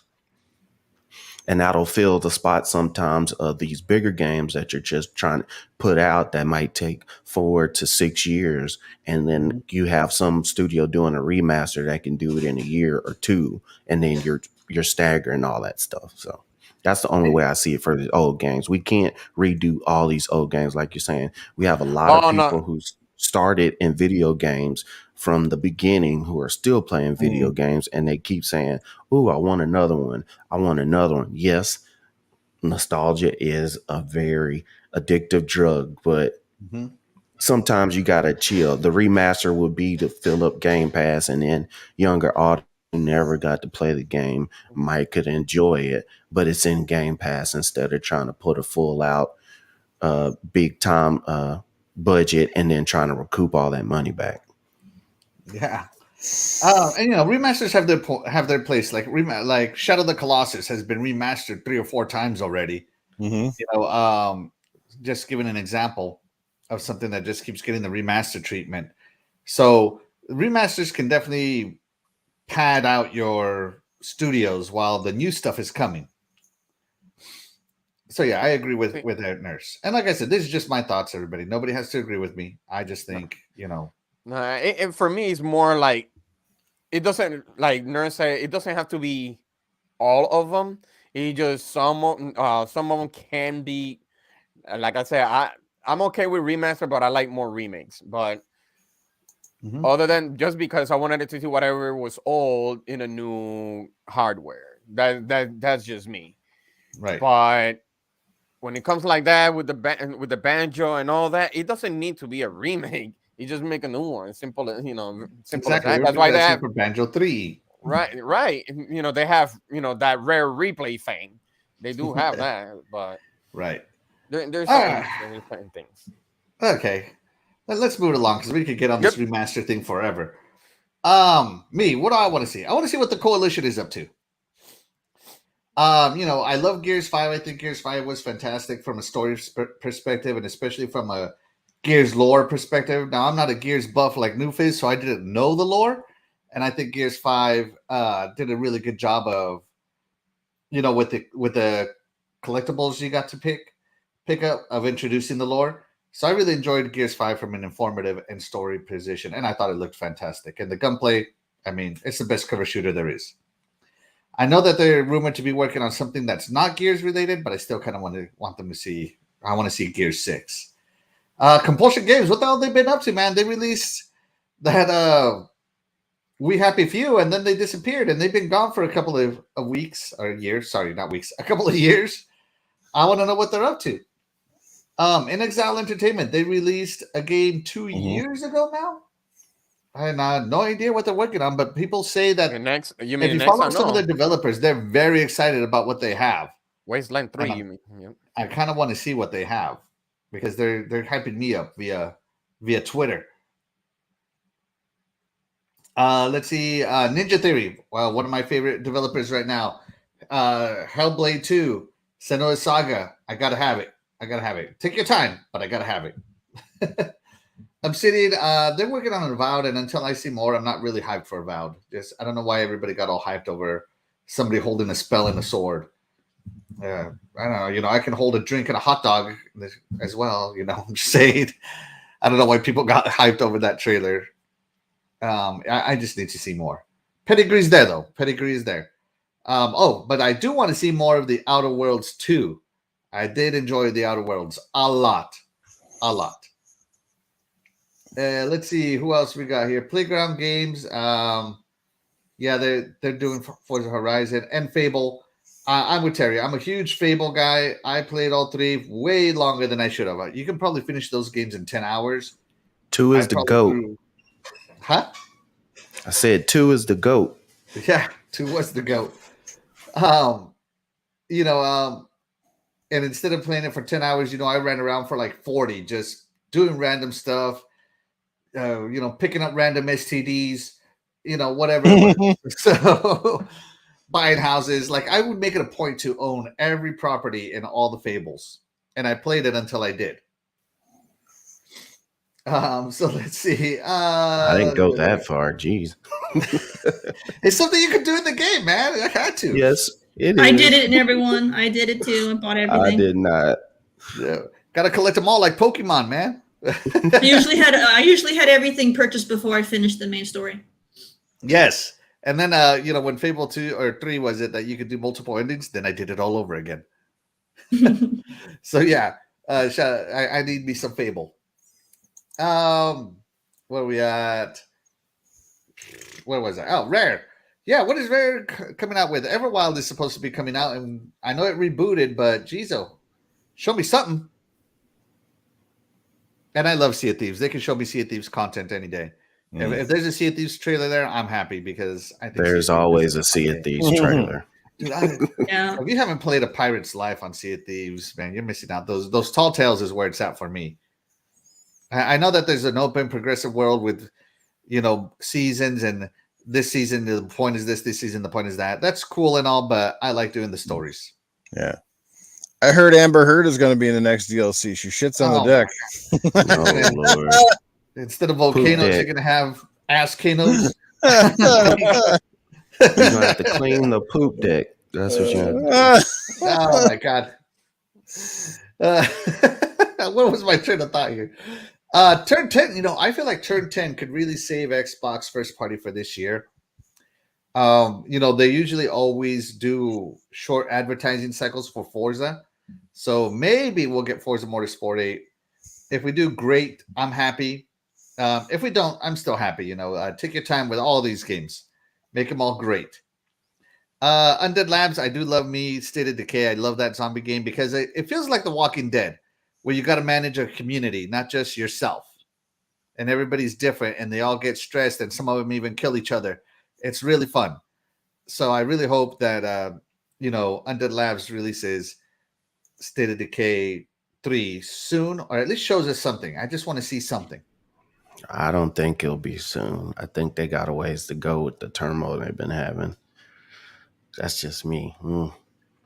I want a trailer, though. I do want a trailer. Yeah, I do too.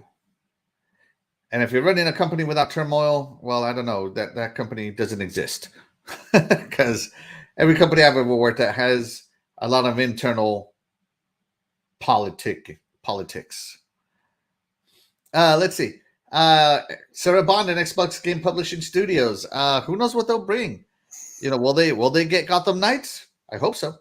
But we'll see what happens. Alpha Dog, don't really care for Alpha Dog. Arcane Studios.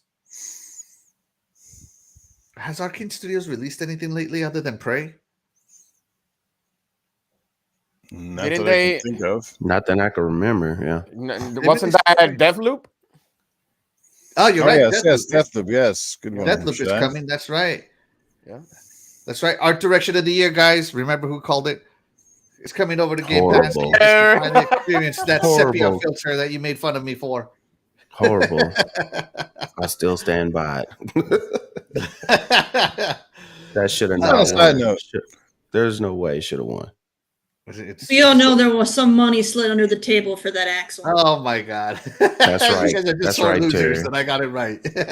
Just a note to developers, because I'm watching the snowboard video here, that game, whatever the hell that game is called. I played it. Can somebody please make a snowboard game that's actually fun and the controls aren't convoluted like every snowboard game that they make lately?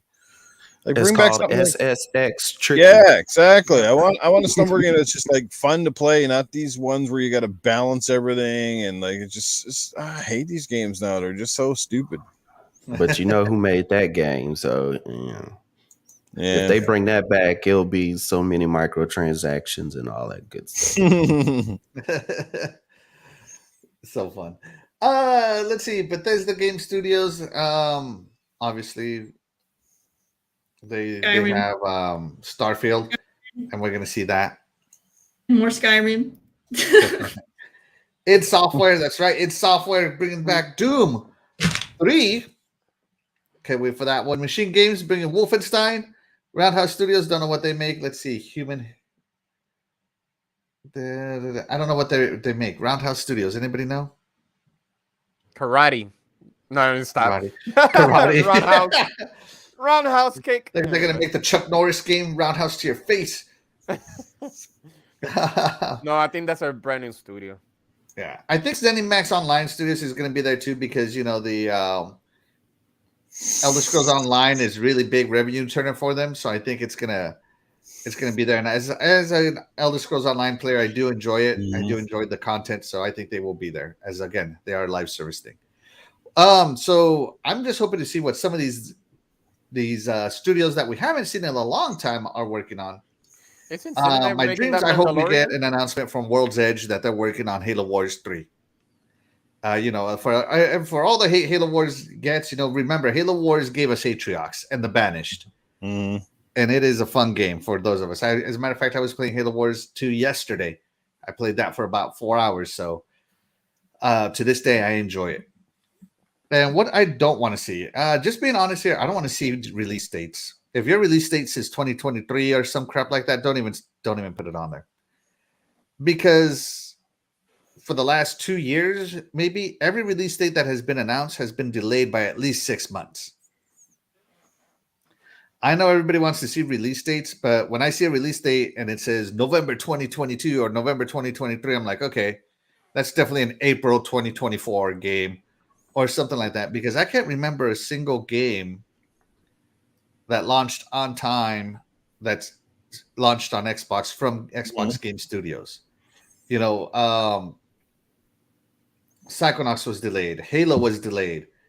The only one that kept to their promise was Playground Games. But everything else has been delayed. I think if it's not coming out this year, it is going to just have a year on it. It's going to have like 2023, and that's it. To keep it safe and give them wiggle room, I would not be surprised. There you go. Yeah. And for my hopes and dreams, of course, as I said, I hope Gotham Knights comes to Game Pass, because I am really forward. Even though I'm buying the collector's edition of Gotham Knights, I just feel like that would be a big Game Pass W. And yes, I know. I was talking to my wife about it yesterday. It's so funny because I'm like trying to get the permission from my wife to buy this collector's edition. Don't tell her. And she looks at me and she goes, this is my birthday month, right? So yeah, shout out to my wife for always being very supportive. Well, you should have said, for that, dear, I will dress up as Batman. I can be whatever you want me to be. That's right. Let's check in with the chat real quick. Let's see. Happy Cloud Gamer says, my question is, what will we get of gameplay at QuakeCon? If we get 2 months before June 12th, we'll have Xbox Bethesda Showcase. QuakeCon's still a thing. Maybe they'll save something for QuakeCon. Axel, we all know that remasters is Sony's thing. That's why we get lots of remasters every generation. Yeah, that's true. Yeah. But as I said, remasters do a real good job of padding out your release windows. It keeps your audience happy. So yeah. Let's see. Maybe you'll finally get a date on your Halo Infinite co-op. Yeah, wouldn't that be something? And by the way, Doggy, if you're in the chat still, which I know you are, I'll still carry you through that once co-op comes out. You and me. I'm very surprised Terry mentioned Halo. Hey man, Terry loves Halo. She can't stop thinking about it. Nah, she's just thinking about Master Chief's bum from the TV show. Master Cheeks. I have actually never seen his bum. Right. Master Chief lives rent free in Terry's head. I've never seen it, so I am not scarred for life. I'm good. Yeah, you Yeah, can wait. You don't have to break your neck to see it right now. Trust me. Happy Cloud Gaming says Star Trek's Resurgence can be time exclusive to Game Pass. Maybe. I think there's only been like one Star Trek game I really enjoyed. I've tried Star Trek Online. I've tried all the Star Trek games. You know, the mobile game, Star Trek Online, and I think the only one that I enjoyed was the one where you actually play like a red shirt and are running around the ship trying to take it away from the Borg. That was a really good one. I forget what it's called, but that was my favorite one. No actual ship combat in that, or ship-to-ship combat that I controlled. Just me, first personing. Talking about Elite sneaking Force? Elite Force. Is that what you're talking about? Yeah. Elite Force That's the 1 and only 2 one were the best. Those were my Yeah. all-time faves for Star Trek games. Those are the only ones I enjoyed out of Star Trek. All the other ones So where you're good. like the officer, away team, back to the ship, back to the planet, back to the ship, back to the planet. I like that virtual reality one. That was pretty cool. Oh, Bridge Crew. Yeah. Yeah, that one. I wanted to play that with my friends, but I'm the only one with that wanted. I'm the only nerd. Shout out to Carter from GQTV joining in. Shout out to him. Thank you so much for joining. Go ahead, guys. I played it. It looked fantastic. It played very well, but it was very complicated to learn how to be like the captain. Like I never want to play as the captain because I couldn't figure out how to play as the captain. It made no freaking sense. And they didn't do a good job with explaining how to. You're the captain. You're supposed to know. Yeah, but they don't tell you. It's like, you got to do it. It was just it was just confusing. I couldn't figure it out. You got to do So it. I never played as the captain because it just made. Just say what you want and then say make it so. Because from No, what I see you on have the to show, click- that's all that you need to do. You have to click on a bunch of things and monitor the things so you can tell people to do the things. And then if you don't have a player to do those things, you have to know how to tell the AI to do it. And good luck with that. It was rough. It was rough. Let's see. Platano J says, "Yo, I just found your channel. Thank you so much for joining us, Platano. Be sure to like and subscribe and share out the stream, guys. It really helps." With that being said, we are about 5 minutes before Scrub Nurse has to leave, so we're gonna go ahead and move over to Scrub Nurse. Scrub Nurse, let the people know where they can find you. Hey, everybody. You can find me on Xbox Scrub Space Nurse. Also on Twitter, Scrub Nurse 3.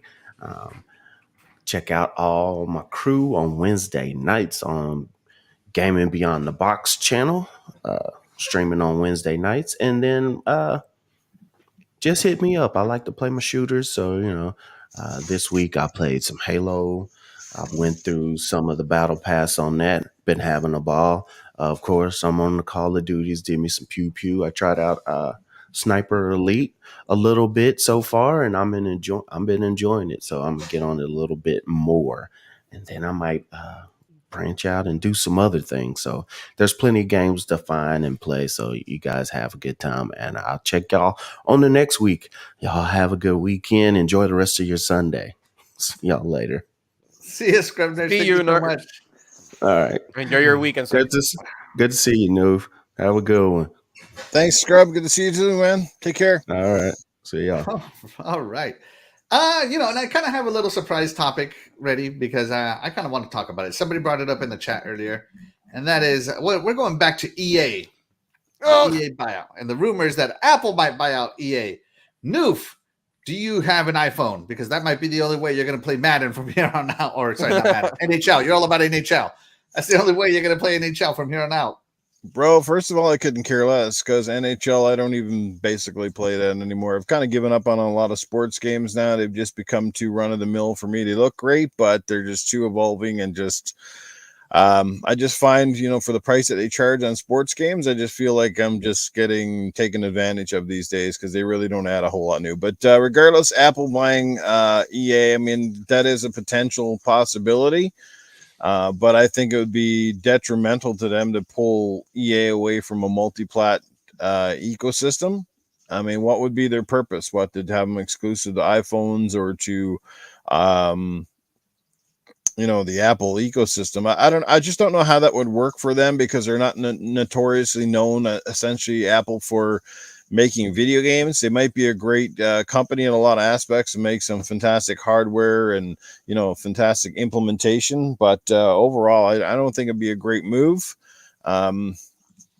And I think there'd be a lot of backlash from it if it is. And like I said, I don't care. And I don't own an iPhone. I haven't had an iPhone since the iPhone 4. Personally, I don't like how Apple conducts business. I don't like the fact that every 5 minutes they have to make a new charger or a new thing that only works with their platforms, their lack of memory, a whole bunch of things I don't like about Apple. So, yeah.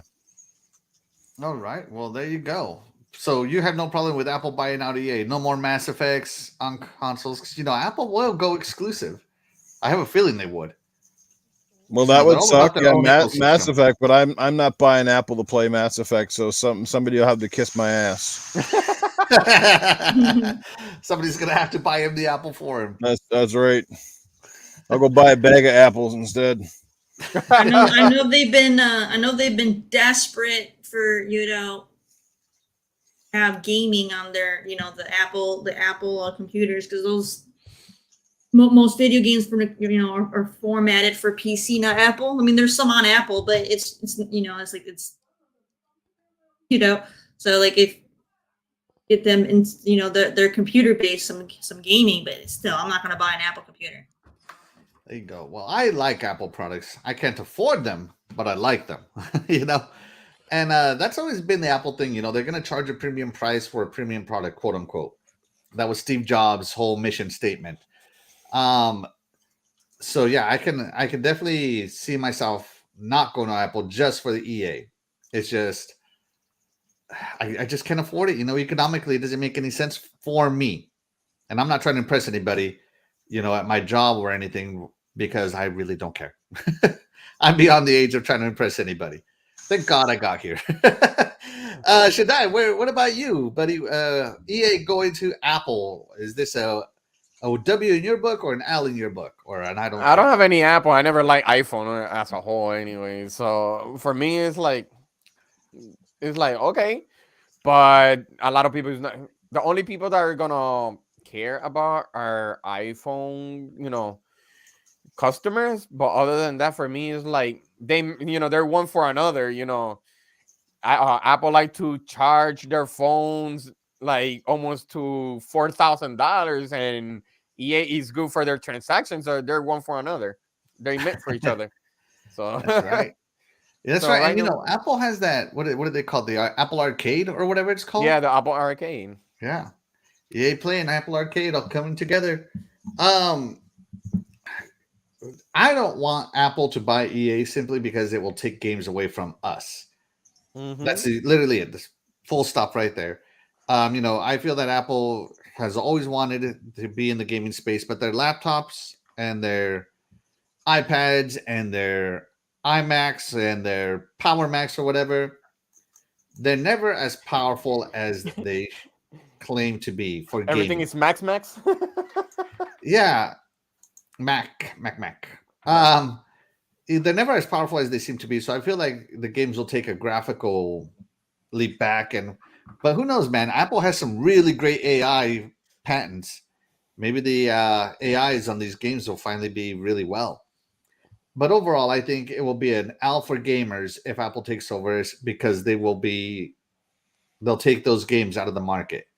And Apple's not afraid to break contracts, I don't think, to make those exclusives, because obviously they got the bank for it. Mm-hmm. So we'll see. We'll see what happens. I don't know if they will. If they do, we'll see. But oh man, I fear for those of us that like some EA games. That's all I'm gonna say. Real quick in the chat, 108 Dragons TV, Lemon joins us. He says, good morning all. Thank you for stopping by, Lemon. General Spartan comes in. He says, I think Apple might buy Sony to get into the console market. Hey, that would be something. A lot of people be mentioning that. I mean, You know, Axel, if that should happen, I can see Apple doubling down though on the cell phone, the mobile side of the business. Mhm. Because I mean, how many people own Apple iPhones? Like, Yeah. I mean, half the world. I mean, it's a huge platform, right? That's where their focus would be. And with EA in the last few years, you know, like doesn't EA, they have PopCap and all those companies too, don't they? Mhm. yeah, they got So, King. No. Is it King? No, King. is it King King? is Yeah. King Activision. Activision. Sorry. Yes, Right, that's King is, yeah, but they Activision, have right? They got PopCap. Yeah. PopCap and a few other major big mobile players. Mhm. That's where I think their focus would be, because it'll just solidify their profit margins in that area, and they'll just, it's just the concern is how they would treat the console side of the business. But I definitely think they'll double down on the phone and mobile side. Yeah, that's Apple's bread and butter is that iPhone. They might say, and they sell all the accessories for the iPhone too. It's all about squeezing more out of their customer, out of their rabid fan base. And it's the real good thing about Apple is their ecosystem is closed. So when you buy an Apple product and another Apple product, they're going to talk to each other seamlessly. It's so simple. It's crazy. It's the way PC wishes it would be. I don't know if you've ever seen like you can literally just swipe your screen onto another Apple product. I mean, it's so seamless. It's insane. So yeah, hopefully, shout out to Apple for doing that. But I don't think I agree with Lemon here. He's going on a big rant here. Apple is not a gaming company, and we would lose as gamers. Saying gaming on PC, no one thinks Apple computers. They got mad at once, and that it sells squat. Yeah, Apple is not a gaming company. They are a productivity company. They are a status symbol company, But when I think of Apple, the last thing I think of is games. Just putting it out there. Lemon got 8 words in and figured out, oh shit, I didn't put my caps log on. 1, 2, 3, 4, 5, 6, 7, 8. Yeah, you're right. Lemon's gonna whip that caps lock. All right, let's see. A big American company, Apple, buying very big Japanese company, Sony, dreaming. Actually, Sony is now an American company. They moved their headquarters over to America. So, well, I don't know. Did they? Does that make them an American company now? Moving headquarters? I'm unsure. Anyways, their headquarters in America now. So, yeah. I think so, because then they would have to do all their taxes through us. Yeah, I think so too. And Stubbs Gaming said, Microsoft trying to buy Sega Sammy Holdings. Oh man, I want Sega to be acquired by someone who will take care of their IPs so badly. I don't care who it is, just someone take care of those Sega IPs. Yeah. So there you go. EA is looking for a buyer, and the rumor is that Apple's the front runner. I know that Sony's also looking into it, but Sony is still in the middle of the Bungie deal, so we'll see how that turns out. And who else is in the running? I know there was someone else in the running, but Microsoft is not in the running, obviously, because Microsoft is acquiring Activision. So that's the latest rumor this week, was that Apple was snagging EA, was the front runner. And I just wanted to get everybody's feels for it. And I think that is going to do it for today's show, unless anybody else has anything else they would like to talk about. Any surprise topics from the panel? All right, Shaddai, what do you got? I forgot to mention Kojima's new project with Xbox. They need to mention that one. Yeah, the cloud project he's working on, the cloud only. Yeah. Yep. That should be it. It better not be Death Stranding 2, I swear. It better not be. All right. Nuv, you got anything else to add before we go? Any surprise topics you would like us to talk about? He'll change the name of the game to Debt Stranding. Because we're in debt. We need more money. No, man, I don't have anything really to. I am, like I said, I'm super excited, as most of us are, to see what Xbox will put forward. Super also disappointed, and I know Terry will probably disagree that. I think it's Terry that disagreed with me before with the whole E3 format. I still feel like, E3 is essentially, or was essentially, the Christmas for gamers. I think a lot of people take it for granted, but it was a chance for the biggest and brightest companies in the world to set the big stage. I think there's a lot of missed opportunities there, and I think COVID really took the wind out of the sails. I think E3 was starting to gain a little bit of traction. I think the reason that some companies pulled out because it is a big investment and certainly time, and there's a lot of pressure that goes at E3. You know, we see how some companies usually succeed while some other ones literally fall flat on their face. And I think it's about managing expectations. But I mean, Xbox, I mean, you know, for the last few years, you can say what you like. Their shows have, to be honest, have been dominant. And that's largely partly because, yes, they've been good. They put a lot of effort into their studios and showing off the games, and we know they're coming. But the other companies have kind of stepped back a little bit. We know that Sony took a lot of heat, and rightfully so, for having multiple shows, which basically they just showed off the exact same games over and over and over again. Yeah. And they, you know, put these wild expectations up and built up all this hype for games that were essentially way out. Phil basically followed that and said, you know, we don't want to do that. And I understand, but at the same time, when there has been a massive glut or there's been a lack of information, you have to keep your fans invested. I mean, it's like an actor. It's like an actor or musician. When they go away for long periods of time, they become sort of irrelevant and people forget about them, and it kills hype. But when actors constantly make good movies or bands make great music and they keep fairly consistent, it keeps the ball rolling. You know, that's why we got so many Fast and Furious movies, right? That's Vin Diesel's cash cow right there. But his career was literally almost tanking at one point, and then he decided to go back to a franchise that was almost a can't miss franchise, by the way, and essentially almost resurrected his career. You know, whether you like those movies or not, they do big money. But anyway, I'm just saying, I'm super excited, man. Can't wait for next week, and it's going to be a good time. Yeah, next Sunday it's gonna, you know, kind of, we're gonna be on before the show. I'm not sure if I want to move the show. We'll talk about it amongst ourselves here if we're gonna move the show, because I know that after the show is gonna be a lot of competition, but we'll see. Yeah. Yep. But hey, guys, this has been a very pinnacle episode. 52 weeks on the air. I know we took a couple of weeks off here and there, so I know it's been more than a year. But episode 52, that makes it 52 episodes, a year's worth of episode of Good Morning Xbox, started by my good friend, my mentor, Noof Nukem right here. And, you know, again, Noof, thank you so much for confiding in me and for the rest of the panel to take care of the show while you're on your sabbatical, as I'm calling it. You know. So yeah, this is quite a nice show for me. A good year of Good Morning Xbox. How have these 52 weeks of the show been treating everybody? You know, Noof, I know you stepped away from this show, but you know, what's it like to know that the show you started still made it to 52 episodes? Well, I think it's fantastic. I knew, like I said, when I assembled this panel, I had fantastic people, and that's what makes it work. And you guys have done a great job carrying this forward. As a matter of fact, you've done a better job. And you got great intros now. You got graphics up. It definitely has more of a professional look, where mine was pretty much a hit and click. But everybody's doing such a great job. You guys are wonderful people. The addition of AssassinLupa has also been very welcome. Much love to AssassinLupa. We hope that you're doing well. The chat, I mean, I jumped in here today. It's my first time in several weeks, like 6 weeks or something like that. Yeah, like pretty close. And it's just, I don't know, I just felt like jumping on and doing a podcast, and sent you the message last night, and here I am.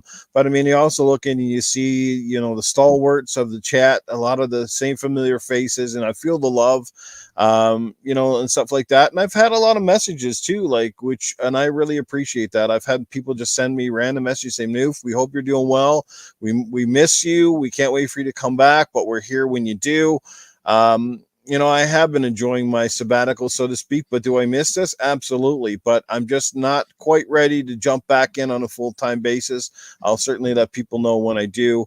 I do have a few things in my repertoire or my plans that I want to get done here in the future. But you guys are amazing. Like the chat's amazing. You're doing a great job, Axel. This whole panel is doing a fantastic job, as I said. To many more great years to come of Good Morning Xbox, and good times ahead, man. Gaming's only getting better, so the podcast hopefully will continue to trend upwards as well. And for those of you out there, make sure you subscribe to Axel's channel or all these guys. Follow them and check out what they're doing, because they have a lot of great content, not just when they're here, but they are great people. I much love and respect. Keep it going, guys. Good morning, Xbox. Rock on. Go do it. Get on the subscribe button and get there. There you go. Yeah, I love the characters Noof brings in. Hey, it's but more funny because just for if you Lupa, watch... just for Lupa, remember, she says she like Cletus, so you got to do it for Lupa. Hey, Lupa, I don't know where you was at today. I was sitting here the whole time. You disappoint me because you didn't show up on the show. But let me tell you, I miss you, Lupa. I would kiss your bunghole if you was here. But yeah, you guys is awesome. Terry, she started the show off by having some orange pussy on the show there. Was getting going. I wish there was a good time up in here when you're playing. Good morning, Xbox. But you heard it right here. Cletus said, like, subscribe, comment, and there you go. Tell all your cousins. This is the place to be. I love it. I love it. I love the voices. All right, guys. With that being said, do you guys want to say anything about 52 weeks on the air of this show? Shaddai or Terry? Go ahead. Ladies first. All right. Okay. Well, I think I'm kidding. No, I think we've been doing good things, and like I've said in the past, I'm very grateful that Noob took a risk on me. So, and I'm glad that people here enjoy my perspective from time to time. And I know like Axel always looks forward to me having a rant on the rare occasion. So yeah, all that today. Our views are down. We just. But yeah, you guys are all awesome, and I'm looking forward to continuing doing the show with everybody, and hopefully we just continue to make it better. Absolutely. Shaddai, do you want to say anything about 52 weeks on the air? 52 episode being inside the cell and still not being out. That's crazy. Yeah. I wasn't expecting this really. I'm just looking forward for another 50, and Noof, we're happy to have you here. You're the one who started all this, and pretty much looking for people to be in the panel, and you pretty much chose really good people. So I'm learning from each and one of them, especially you now that you're here also like that. So I'm trying to improve myself also in a lot of ways, but I'm just looking forward to it, man. I'm just looking forward to it. It has been a blast. And of course, me, 52 weeks. I remember the day I got the invite to be a panel member on Good Morning Xbox. I was so excited. I told my wife about it. I was so nervous and excited. Not only that, but I was going to be on there with a guy who I love his content, and that was Noof Nukem. So like nervous and wanting to impress and not sound stupid. And I like what the Good Morning Xbox gave to me was a lot of confidence of being on the microphone. And, 20 weeks later or so, I started my own podcast, the Iconic Video Game Podcast, but I didn't start it I probably talked to you about Iconic Video Game Podcasts about 2 months before I started it. So it was a lot of planning because I was so nervous about it. Who to pick, what kind of show to have, and what direction to take, and this is what I say, that Noof Nukem is my mentor. Like a lot of what you see of what I do, it has my own little flavor on it, but you can definitely see the influence of Noof Nukem. Like if you look at Iconic Video Games Podcast, we have characters, just like Noof Nukem has characters. We introduce little intermissions and stuff to break it up, the monotony, because Noof Nukem does his, his segments to break up the monotony of the podcast. So you can see a lot of the influence that Noof has had on me and my podcasting. So, Noof, as always, thank you so much for the opportunity to be on this panel. And again, the vote of confidence to take care of your show while you're away. You've done very well, Axel. Keep it up, man. So that's an amazing panel over there, by the way. I mean, Doggy Dog, Princess Zelda, two very fun people. They bring it each and every week, and you guys feed off each other so well. And that's something that, again, this panel and the other panel that I've had with Meg and Titan and Primal Eve, you just have this, you're very different, but everybody seems to gel and have a great feed off. It's fantastic. Absolutely, and that's what the hardest part. What was the most nervous wrecking part of putting a panel together was: are they going to get along? I know Noof doesn't worry about that because he loves the controversy, but I worry about it. But yeah, anyways, we're gonna get out of here. Noof, let the people know where they can find you.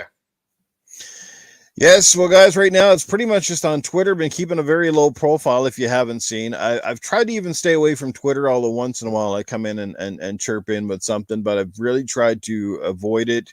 It's actually been good for the soul sometimes, is to just kind of scroll by and resist the hesitation, or resist the temptation, I should say, to kind of chime in on certain things. Because there's still, I mean, the one thing I've certainly noticed is that the social media side of things is still absolutely absurd and crazy, and a lot of the same culprits over there. And even when you block them or avoid them, somebody else on your friends list has got them, and they post it back. So it just it's just absolutely nuts to how much stink and commotion people make over consoles. It's absolutely crazy. But hey, to each their own. Do your own thing, man. I stay in my own lane as much as possible. But obviously right now, just follow me on Twitter. You can still go and subscribe to the channel at Noof Nukem over on YouTube, because I haven't shut it down. I will be back. It's just I haven't set a timeline, but I'll come back when I feel the time is right. So up until then, guys, to all the chat, to this amazing panel, guys, thank you so much for your love and support, and the fact that nobody's forgotten me, and I haven't forgotten you guys either. Definitely miss everybody. Look forward to seeing you in the future, and I guess I'll let the cat out of the bag right now. Next weekend, I will be a guest on Mr. Boomstick's channel, Double Barrel Gaming, as I will be part of probably a football lineup of panel members to discuss the E3 reaction live as it goes, or should it's E3, but the Xbox Showcase live as it happens. So looking forward to that. And also, if anybody wants to have me as a guest during that week, if you'd like to hear my take on things, because I got a funny feeling I'll have a lot to say, but probably not enough time to get to say it with Mr. Boomstick show. So I'm willing to be on a few different podcasts. So we're just putting it out there. So send me the invite, and I'll try to do my best to accommodate next week, guys. But anyway, until then, take care. Let's go Xbox, and let's go Oilers. We're down but not out. Come on, baby. Let's get back in the series. There you go. All right. Thank you, Noof, so much. Terry, let the people know where they can find you. All right, you can go ahead and look me up on Twitter at Coolcat_Terri. Otherwise, you can find me pretty much every place else with my name as you see it down the bottom of the screen. You can find me on Twitch Monday through Wednesdays. I'm on Instagram. I'm on Facebook. I'm everywhere. So just search for me and you'll find me. All right, and Shaddai, let the people know where they can find you. People can find me on Twitter at Eternal Shaddai, same for the Xbox console, same name. Also, sometimes I'll be streaming on Twitch at ET Shaddai.